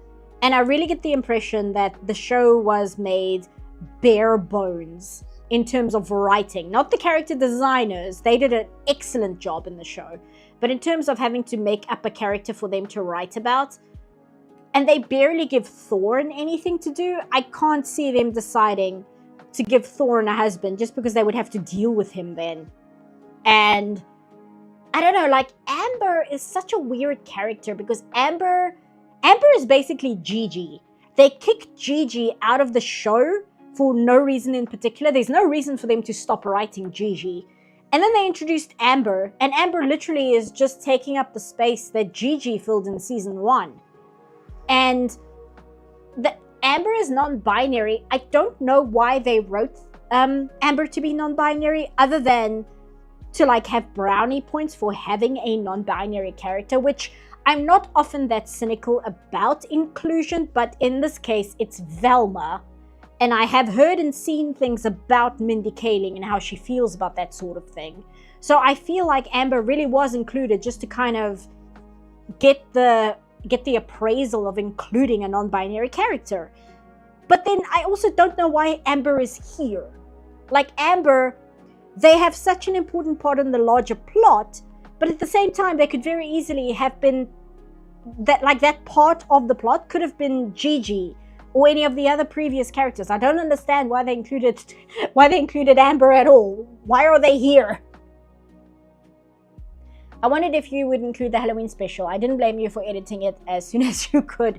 Yeah, initially I was planning to, but I had so much to say about the last 2 episodes that I decided, no, I'm not going to deal with the Halloween special as well. Especially because the Halloween special, I think it's 40 minutes long. Let me double check. It's longer than an episode of the TV show, which means there's more of it. Which means I would have to spend more time on it, even if I just give it an overall recap. Here we go. Go here. Where is it? Velma Halloween special. It is... Oh, it's just under 40 minutes. It's 37 minutes. Which is still pretty long. It's almost double a regular episode. And yet I remember so little of what happens in the special. I remember the really awful celebrity cameo, mostly because Saweetie can't voice act to save her life.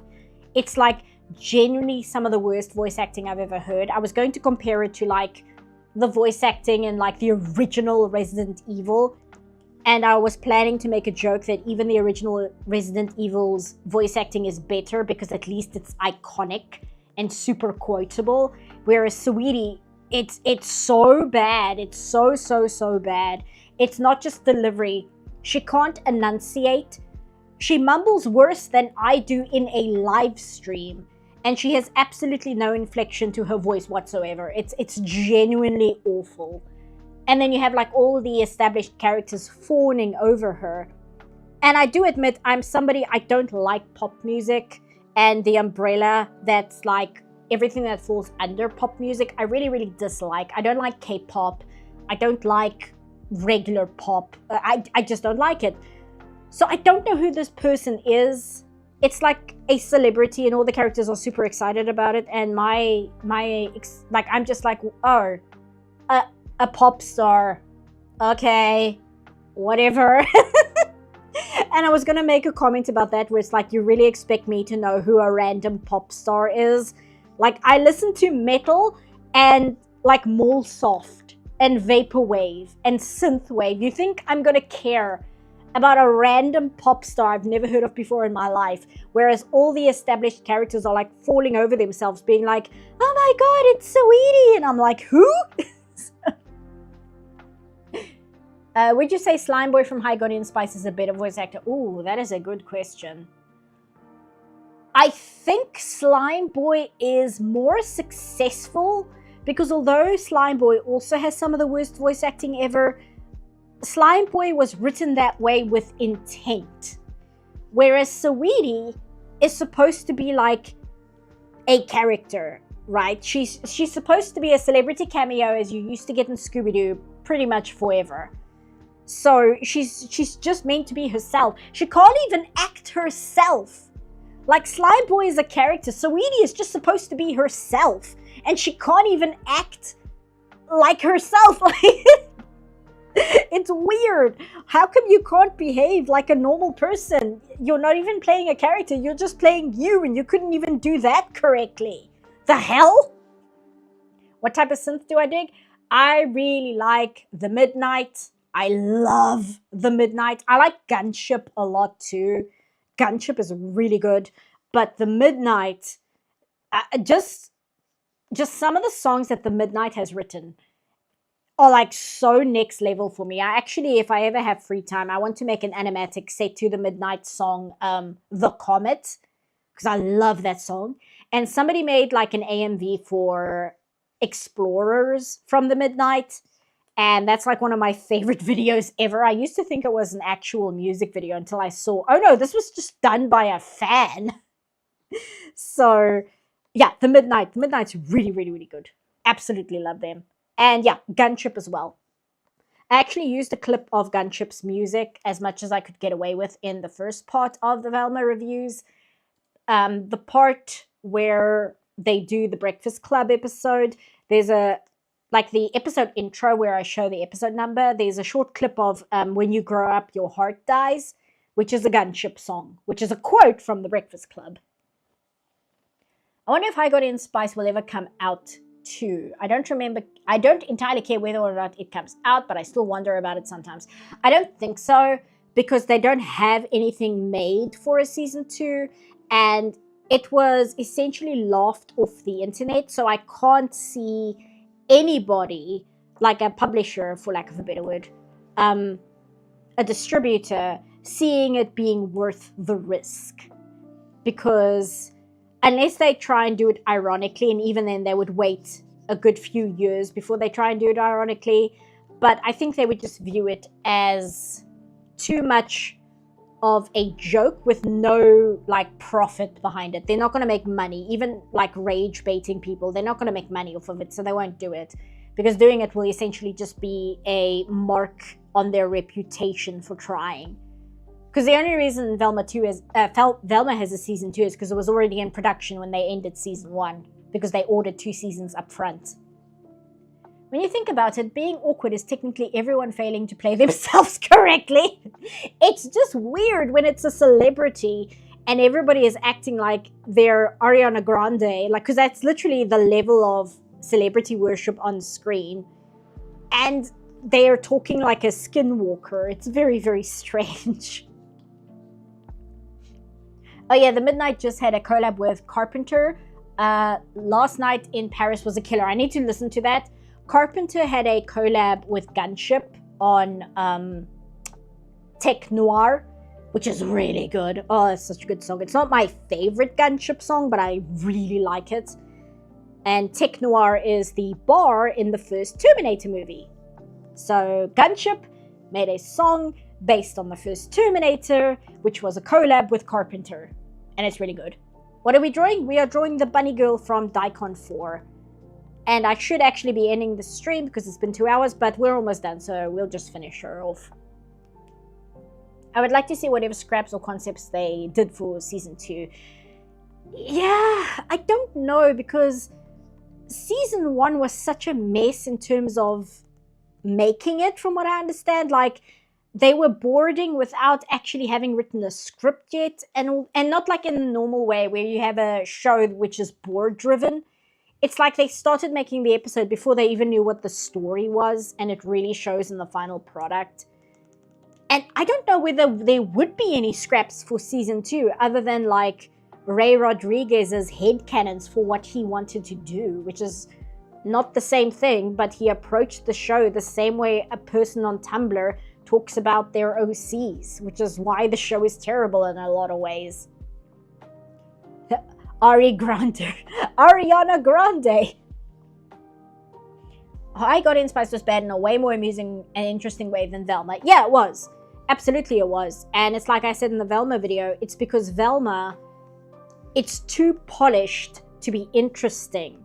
Like, even as a bad piece of media, it's just so bad that it's not even interesting as something bad. And something, I didn't mention High Guardian Spice, but excuse me, High Guardian Spice is much more enjoyable as a bad piece of media because it's so amateurish, and it's very obvious that the people making it had no idea what they were doing. That's why it's interesting. Whereas Velma, no, they knew what they were doing. They're just terrible. Last year I saw a movie about bull riding. The worst actor in the film was a guy who was playing himself. He was a cameo since he was a real-life bull rider, but good golly, did he bring the movie down? Oh, that sucks.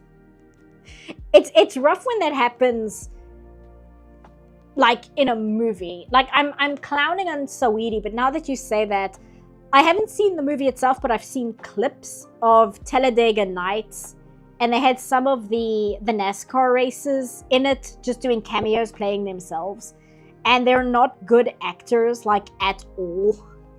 But you at least buy that they are the person that they are, even though they sound awkward and wooden. It's like, I at least believe that you are yourself. Whereas Saweetie, I don't know, like, how do you mumble this much? How are you unable to form a coherent sentence? Like, I've got an excuse. I'm not like a famous person. I'm a schlub on the internet. How are you like a famous person who makes music and you're unable to like communicate? It's just bizarre to me. It's very, very strange. Corporate disaster versus Tumblr disaster. Yeah, I think that's a good way to put it. As a Tumblrina myself, as somebody who is still on Tumblr and who loves Tumblr, I do think High Guardian Spice is 1000% a Tumblr show, even though it's more a Twitter show. Or even, no, you know what? It's a Blue Sky show. It's very much a Blue Sky show. But I would much rather have like a weird Tumblr show than just corporate nonsense made by a powerful person in Hollywood who is just supremely unlikable. Like, I didn't even include half the things I found Mindy Kaling saying in interviews. She's just so unlikable as a person. Yes, but I'm your schlub. Bro just wanted to be a mumble rapper, maybe. I was thinking that, so I looked it up, and apparently Saweetie did say that she wants to go into doing more voice acting, which is why I think she's in Velma. And I read that, and I'm like, I wanted to make a very, very mean comment when I cover the Halloween special, where I'm like, okay, my suggestion first and foremost is take some acting classes, because good lord. But yeah, it kind of comes across as, oh, I'm famous. I'm just going to kick down the door in this entire other industry that I know nothing about, and I'm just going to be good at it because I'm already famous, which, ironically, I think that's what happened with Mindy and Velma. She's never made an animated show before. She wanted an animated show, so she just kicked down the door and be like, hey, we're making an animated show, and then didn't understand that writing for animation is very, very different than writing for live action. Like, you can't just transplant one onto the other unless you're able to make the necessary adjustments for both mediums. Once again, Project Hail Mary, the directors of that, they worked on Cloudy with a Chance of Meatballs, they worked on the Lego Movie, they actually worked on Clone High, which is very funny. And then they did Spider-Verse, and then they did Project Hail Mary. And I feel it might be easier to move from animation to live action than to do it the other way around, but I'm not entirely sure, because I know a lot more people who go from animation to live action successfully than the other way around. However, I can't say what it is that makes it easier, and it might just be that I'm only thinking of the people who have managed to do it successfully, and there are people who have not managed to do it successfully, and we just don't hear about them because they don't make the worst show on the face of the planet like Velma is. I don't think anybody on Blue Sky likes High Guardian. At least my feed is full of a bunch of indie startups. I just feel like High Guardian Spice is much more these days the kind of show that would come from Blue Sky than Tumblr. Because Tumblr these days, it's mainly just the neurodivergent academics with 1,000 hobbies and gay people. You know what I mean? And that's not me saying that as an insult. That's a descriptor of the website. And I feel like Blue Sky is much more the home base of like the keyboard warrior. I'm going to make a show and it's going to be very important because it's going to deal with these queer stories, and we're going to make that front and center without actually writing any characters like that.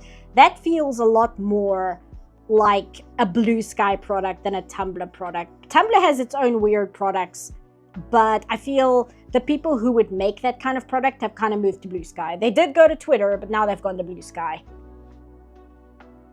I remember you mentioned something about Mass Effect 3 in your High Guardian Spice review, and I hadn't finished it yet. I've never taken off my headphones so quick in my life. I do try and avoid spoilers in my video itself. It's why when I mentioned Project Hail Mary and the Velma review recently, I used footage from the trailer rather than footage from the movie itself. And even then, the trailer like shows things which I wish it didn't. because I didn't see the trailer when I watched the movie, and so a lot of things were a big surprise to me. And I was a little bit like, oh, I wish they didn't have that in the trailer, but I did try and include it, like, in a way where absolutely nothing important is shown at all, because I want people to watch the movie and I don't want them to get spoiled by it, so I just used the trailer. By Diamond Lock Productions, thanks for hanging out. Speaking of Mass Effect, what's your favorite color? Green. Green. In all fairness, High Guardian Spice clearly was a first major animation for the creator and didn't feel insufferable due to its insane vanity. No, I think High Guardian Spice did have a lot of vanity as well. It was just not as obnoxious as the way that Mindy Kaling, like her vanity. And I think it comes down to, I don't think Ray Rodriguez is like a terrible person. I think he's just a normal guy who made a bad show. Whereas Mindy Kaling, I genuinely think is like a terrible person. And I say that as somebody, like, if I had seen nothing else she said, just the fact that she thought it was a funny story to tell about how she improvised kissing her co-actor because she thought he was hot. Like, she thought that was a funny story to tell on Conan. Like, that alone makes her a terrible person. But then I've read so many other things she said, and I'm like, wow, you just really suck. You just really, really suck. You're like a horrible person. I didn't include it in the video, but there's also the whole thing that Mindy Kaling's brother faked being black so he could get into medical school. Like, it has nothing to do with Velma, which is why I didn't include it, but that's like another whole thing that happened. Like, what? High Guardian is going to be niche no matter where you are, because it's so badly executed that even if you like the message, it's hard to support the final product. Well, maybe niche was the wrong word. Unpopular was probably a better fit. Yeah, I think it's amateurish. And it would probably have been fine if it was a bunch of indie creators making a show for YouTube. Like, if it was a YouTube show made by indies, I think it would have been okay. I think it would have been perfectly fine and nobody would have really had that much of a problem with it, other than to say, oh, this is a bit cringe, whatever. But the fact that it came from a major distributor like Crunchyroll, like, that's the problem, especially when they made this big thing of like, oh, we want you to pay all this money for Crunchyroll so we can feed it back into the anime industry, because anime animators are severely crunched. They are some of the worst crunched animators in the world. So you need to pay $20 for Crunchyroll. And then they made an original show. And then it was High Guardian Spice. Like that, yeah, it's so bad. Just across the board. Apparently she's close with BJ Novak. From what I've heard about him, it makes sense. I don't know who that is, but I just assume it's one of those, ugh. I don't really follow celebrities in case it's not obvious. Finally, someone I know described Blue Sky as 2014 Tumblr. Yeah, that sounds about accurate. I wouldn't know because there was a period where I was disconnected from the internet and I miraculously missed the entirety of Gamergate. I also missed Gamergate, thankfully, because I was working at a game studio while Gamergate was happening, so I was too busy. But yeah, Blue Sky is absolutely 2014 Tumblr. Like, that is exactly what it is. A YouTube show made by Indians. Oh, you mean Family Gal? It also had bad publicity from the get-go, so everyone was ready to hold up a magnifying glass to it. Yeah, like, even if it was the best show in the entire world, people were going to criticize it. But the fact that it was as bad as it was, really, that it was a terrible look just for everyone involved. And I am of the opinion that Crunchyroll absolutely threw Ray Rodriguez under the bus. I don't think Ray should have ever been in the position to be a showrunner, because I don't think he was experienced enough to handle that. And not only did Crunchyroll do that, they used him as a shield to be like, oh, but we hired this trans creator to tell you a really important story that features queer characters. And it's like, you know, that whole like really gross tokenism where they like really, really tokenize the people that they're supposed to be lifting up.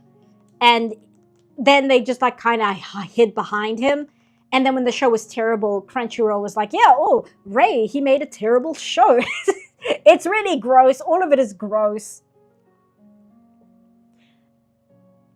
What does woke mean exactly? Woke is a word. I make fun of it now and again in my videos, but I tend not to use it because everybody has like such a very different interpretation of what it means that using the word woke in a video kind of kills the conversation, because the person watching might have a completely different interpretation of what the word means than you do. So for the most part, I just kind of explain what I'm talking about, because it just kind of saves a lot of drama because you use the word woke. So to answer your question, what does woke mean? It depends who you're talking to, which is really frustrating. A better question to ask is, what do you mean when you say the word woke? Because it has, yeah, exactly. It's such a thing. It's like, oh, what do you, it's like, I'm trying to think of a comparison and I'm actually struggling because it's such a nebulous word at this point. Because yeah, it's a nothing word. It's a conversation killer, which is why I very much don't use it unless I'm using it disparagingly, because it means nothing. It's an engagement word that you see a lot on YouTube because it drives clicks, and it's really frustrating. And I'm far more interested in having a conversation than dealing with buzzwords and just assuming the audience agrees with me automatically, which is also a trap I see a lot of people fall into. I was following the Ottilie Noah stuff on EFAP, and I was like, oh, good Lord, I can't believe there are people who watch things and engage with media this way. It's just insane to me. Especially as somebody who like makes things, or at least works in the industry. I'm like, I can't believe there are people like this out there, where this is how they decide to engage with stories and characters. It's absolute insanity, man. And it just makes me so tired. It makes me so tired and checked out, and I'm like, ugh. I use the metaphor that it's like a variable in a math problem. Its meaning is depending on the context, and even then you can sometimes come up with more than one answer as to what it means. Yeah, no, you're right. This is such a funny comparison, but it's absolutely true. Many people use woke as people would talk about social justice warriors like 10 years ago. Yes, but there are people who will like use it as like a bad thing, and then there are people who will make fun of the people who use it as a bad thing, like using the word woke means that you're automatically like a bad faith actor. And then there are people who will have solid criticisms, but they will use the word woke, and then nobody will actually listen to what they had to say because they used a word that's like a big trigger for a lot of discourse, so they don't actually listen to any of the conversation. It's just like, oh, you know what? Let's just not use the word. Let's just explain things. I've heard people call something woke if a woman is in it, so I have no idea anymore. Yeah, it's all over the place. It literally means nothing. It means whatever you want it to at this point. One of my favorite tweets ever, I say that as a joke, is there's a famous tweet where somebody said, oh, the Minecraft movie has a reference to Technoblade in it. And then somebody replied to the tweet saying, enough woke shit. And then somebody asked, what do you mean by woke? What's woke about this? And the person answered, I don't know who that is, so it's woke. Like, that is the level that we're operating on. Even the Daily Wires fans called their movie with Gina Carano woke just because the lead was a woman. Ugh. The thing is, it is a conversation killer that simplifies a complex issue into a buzzword when you really can't take a bigger issue and just break it down into like one singular word. Like, that's the problem. And that's why I don't like using it, because you're almost like avoiding the actual discussion. So you just use the word, assume everybody knows what version of the word you're using, and then just move on without actually engaging in the topic itself, which is just like annoying. Depends on the context, but the word has been overused so much as lost all meaning. That too. So again, I just avoid it. I'm just like, no, I'll just explain what I mean. Like, I could talk about both seasons of Velma without using the word woke. Even though that could be a discussion, because Mindy Kaling has a massive victim complex, but there's no point in using the word woke because it just kills any discussion about the show itself. So I didn't, because I didn't feel like it, because I was like, it's going to make my point worse. It's much better if I just explain my point, because if I just use the word woke, it's going to actually make it harder for me to explain what I mean. So it just didn't. Describing its usage as a conversation clue is actually a great way to put it. It is, because it just kind of, it means, oh, you know what it means. I don't need to elaborate on that. And I'm just like, can we please elaborate on that? Because I don't think I do know what you mean. Okay, now what I want to do is I want to try this. Because I saw this is how some people do the shading on the hair. And I usually just use a brush for it, but I do kind of want to give this a try quickly, because it's not that hard. And it doesn't take that much time, so I just want to see whether this works or not since I'm here already. Just do that. So there's a bit of blending here. Oops. Let's do this. And then grab the eraser. Yeah, that's fine. And then we just do this. And then it gives the hair shine. There we go.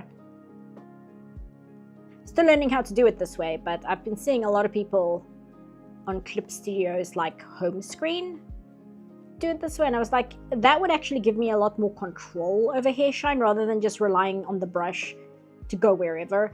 And I am trying to treat my art more like a coloring book rather than relying so much on like overlays and brushes and transforming layers and such. I want to try and lean more heavily on just the drawing part of drawing, because I have not been super fond of my colors in my work for myself. So I just kind of want to get back to basics, essentially. Haven't digitally drawn in years, but I always used to use the smudge tool for hair shine. Yeah, like they've got the nice smudge tool here, which, oh no, this is eraser. The smudge tool here, which I really, really like, which I think is just like fingertip or something. And I use it for hair mostly. I'll use it for cloth here and there too. But for the hair shine, I've been seeing people use the eraser method. So I do want to give that more of a try, because I do like the end result. Also, I'm just going to give her some basic shading, because otherwise she looks very anemic and it bothers me. I don't like it when characters look anemic. A lot of words have kind of lost meaning due to internet, not gonna lie. Yeah, I was a little annoyed when I saw people started using like cortisol levels as like the new one. But at least with people using cortisol levels as like the new meme word, they were using it correctly. It's just annoying, because the second I saw that, I'm like, oh, that's going to be the new one, and everybody's going to interpret it differently, and it's going to be very annoying in a few months. But so far, it seems to be okay. Okay, so now I'm just going to blend this a little bit. Oops, no, that's too small. Let's do that, and blend it a little bit here, blend it there. And then, okay, that's fine. And then I just want to give her a little bit of a shine to her cheeks, and then I think it will be good. 100. Yeah, that's good. Just do that, and on her elbow. Oops. There we go. That, and oh, her shoulders as well would be cute. And I think her fingers, but her fists are curled, so you don't see it as much. And then what I sometimes do is I'll grab my eraser and set it to hard, and I will literally just do that. So it gives it a shine without making it look like she's wet, you know, without going like the full wet look. It just gives a little bit of shine, and all I'm doing is I'm just erasing the slight airbrushing I've added. And there we go. Let me crop this image because she's a little lost on the canvas. Now let me save before I do anything. Good Lord, because I haven't saved yet. Save that. And not an erase, there we go. Like that. We'll crop her And that way, when I do this, whoops, there we go. And then she's on the screen. There we go, lads. The evolution of language destroys conversations. It's really funny when you look up English words in the dictionary and the definition of the word is both opposites of what it means. It's like, because people used it sarcastically so much that just became the other like definition of the word. In my case, I've always associated woke with 2016 SJW compilations. Don't know why, they seem to match. Somebody mentioned LARPing. And I don't know what that conversation's about. Blood and Honey was fun. It's the kind of movie made to be watched not sober. Sipa, how do you make faces so cute? I don't know. I like cute things. So I think that's just basically part of it. I like cute things. I like Sailor Moon.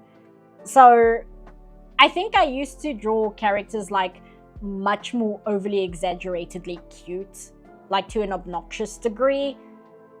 But these days when I default to a style and I'm not thinking too much about it, I tend to default more to like this halfway between Disney princess, halfway like deviant art weeb's attempt at anime look.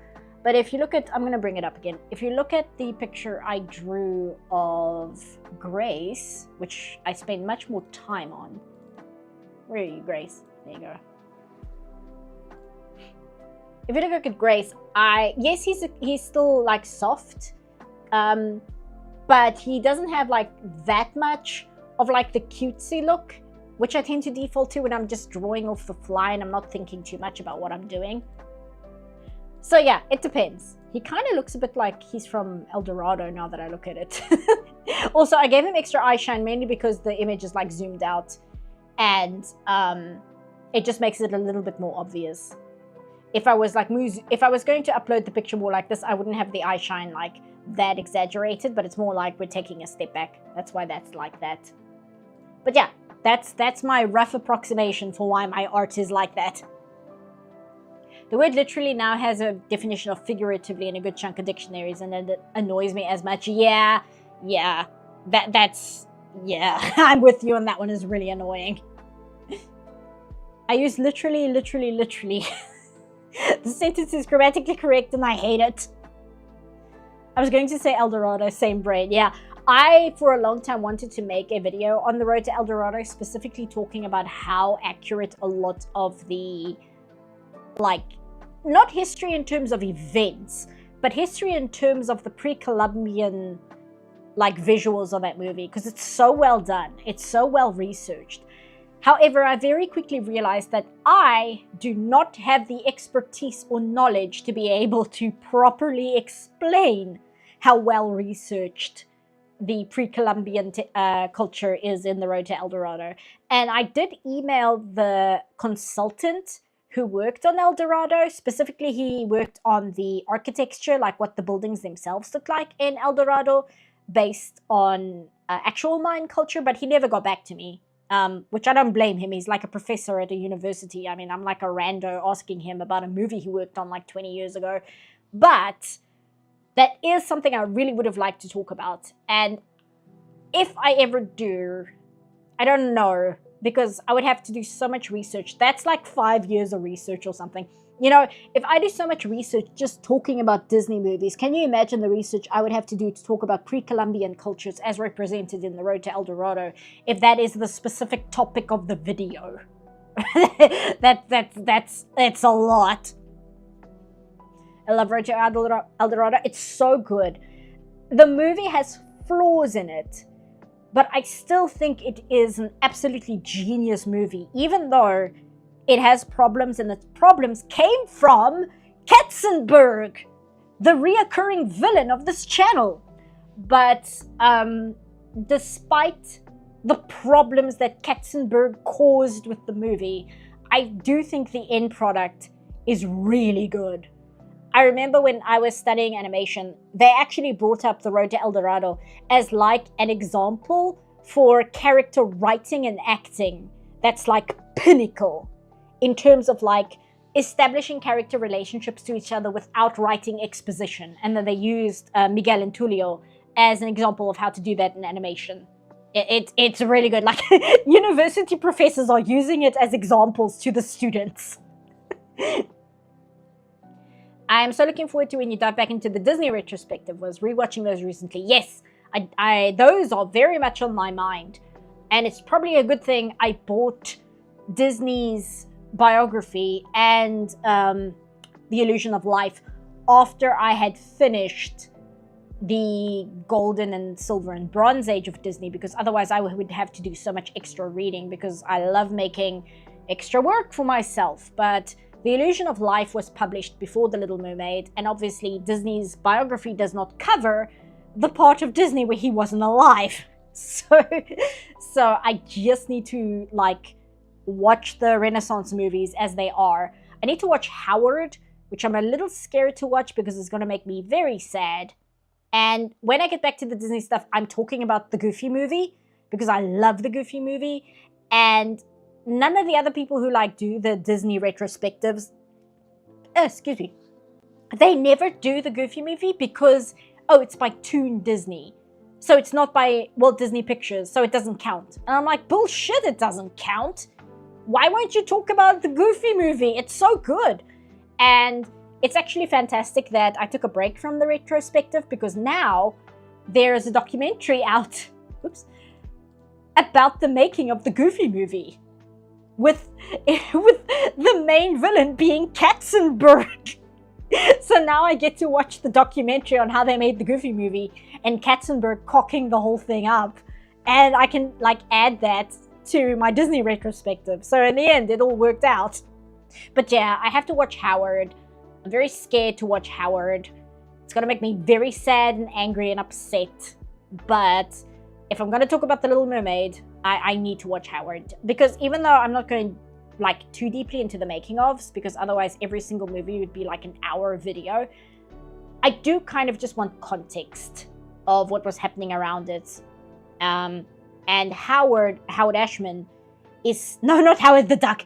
Howard Ashman is so vitally important to The Little Mermaid, and The Little Mermaid is so vitally important to turning Disney Studios around, that I can't talk about The Little Mermaid without the context of Howard Ashman. So I'm just gonna have to watch the documentary and just be prepared for having a bad day the day that I watch it. It's gonna make me very upset. It's gonna make me so upset. Goofy movie, my top 5. Catch me on the right day and I'll call it my fave movie of all time. Goofy movie is so good. I recently watched the movie reactor, two brothers, the twins. I watched them react to the Goofy movie. They'd seen it when they were kids, but they were rewatching it for the first time in like 20 years. And I was watching them react to it and I'm like, man, this movie is good. I forgot just how good this movie is. Oh, it's so good. It's so amazing. It's so much in it that's really, really awesome and fantastic. I love the Goofy movie. If you haven't seen the Goofy movie, go watch it. It's great. Often revisiting it due to how well it captures the 90s. It does, and more than just like fashion or aesthetic. Like, the Goofy movie has such a cynical underlying feeling to it, which is so quintessential 90s. In like a way where the movie itself isn't cynical per se, but it takes such a cynical look at like the theme park they go to and teenagers in high school, and it just kind of has a much more honest look at the time period, which is very 90s, which you never really saw in Disney before or after. Except for like Chicken Little, but that's like, Chicken Little is its own kind of disaster. Chicken Little is because Katzenberg screwed it up because he made Shrek, and the Disney went, oh shit, we have to make Shrek, and then they made Chicken Little. So I also blame Katzenberg for that one, even though he wasn't directly involved. While the internet loves a Goofy movie, one thing that annoys me is that too many people exclusively take Goofy's side in the movie because he's a lovable dad. The film clearly shows that both Max and Goofy had lessons they needed to learn about their relationship. Every Goofy movie song is on my Spotify playlist. Yeah, I was watching the twins rewatch it, and they really picked up on this, I think more than I did, because yeah, you do kind of side with Goofy just because we like Goofy. Goofy is such a likable character. But the twins really pointed out that Goofy is also in the wrong in the movie, and that the main problem of the movie is communication, right? Like most very, very good stories, it's a breakdown in communication, and that's why there's like the central problem of the movie, where Goofy and his son are not communicating with each other. That's why there are problems. And guess what? At the end of the movie, when the two of them communicate with each other, they're able to come up with a solution. It's really good. Finally, someone gets it. Yeah, it's really fascinating. I think we sympathize with Goofy not just because he's Goofy, but because we see Goofy's perspective as doing it as a father who loves his son. But it can be difficult to sympathize with Max, even though Max is completely in the right as well. He is in that transitional phase where he's still being treated as if he's a child, because he's like, what, 13, 14 in the movie? He can't be older than 14. And he's in that transitional phase where the parent has not really clicked onto the fact that their child is no longer a child, but he hasn't made the full transition to teenager yet. But he's getting there, and Goofy is just kind of a year or two behind in how he understands how his son functions. Like, it's really interesting. It's really good. It's really good. It sounds like I'm like, oh, it's not that deep. And it is and it isn't. I want to talk about the Goofy movie when I talk about it, where I'm like, everybody who watches this say, oh, this is such a simple story. And it is. But my argument is, if this is such a simple story, why do we never see it in movies? Why do we never see movies like this? Like, this is the only Disney movie that's like this. If this is a simple story, why is this like the only one that does it? It drives me crazy, man. Why else do we have a song named Eye to Eye? Yeah, exactly. The entire lyrics of Eye to Eye is literally about communicating with each other. Yeah, the whole point of the song is that loved ones need to communicate with each other, exactly. And like as a kid, when you grow up with like Michael Jackson and Prince and things, you're used to songs that sound like that and you don't really parse the lyrics. But then you watch it as an adult, you're like, oh, the song is literally about the plot of the movie. Oh, okay. I missed that as a kid. Eye to Eye is such a good song as well. Like, unironically, it's just such a banger. It's so good. Extremely Goofy movie is great too. Oh, Extremely Goofy movie is really good too. I will agree. That is a hill I will die on as well. I'm just chatting now, but I gotta finish this thought. Extremely Goofy movie is way better than it has any right to be. It's a direct-to-DVD Disney sequel that's like partially a commercial for ESPN and the X Games. And yet it's so interesting as a movie. Because it takes everything that the Goofy movie set up and carries it forward and like takes it... It does what Velma is unable to do. Where Max and Goofy were structured around a central conflict in the first movie. And then in the second movie, that conflict has happened and that conflict has been resolved. But they've taken what that conflict was rooted in and carried it forward and placed it in college. So what caused the conflict is still kind of there, but they also remember what their outcome of the conflict was.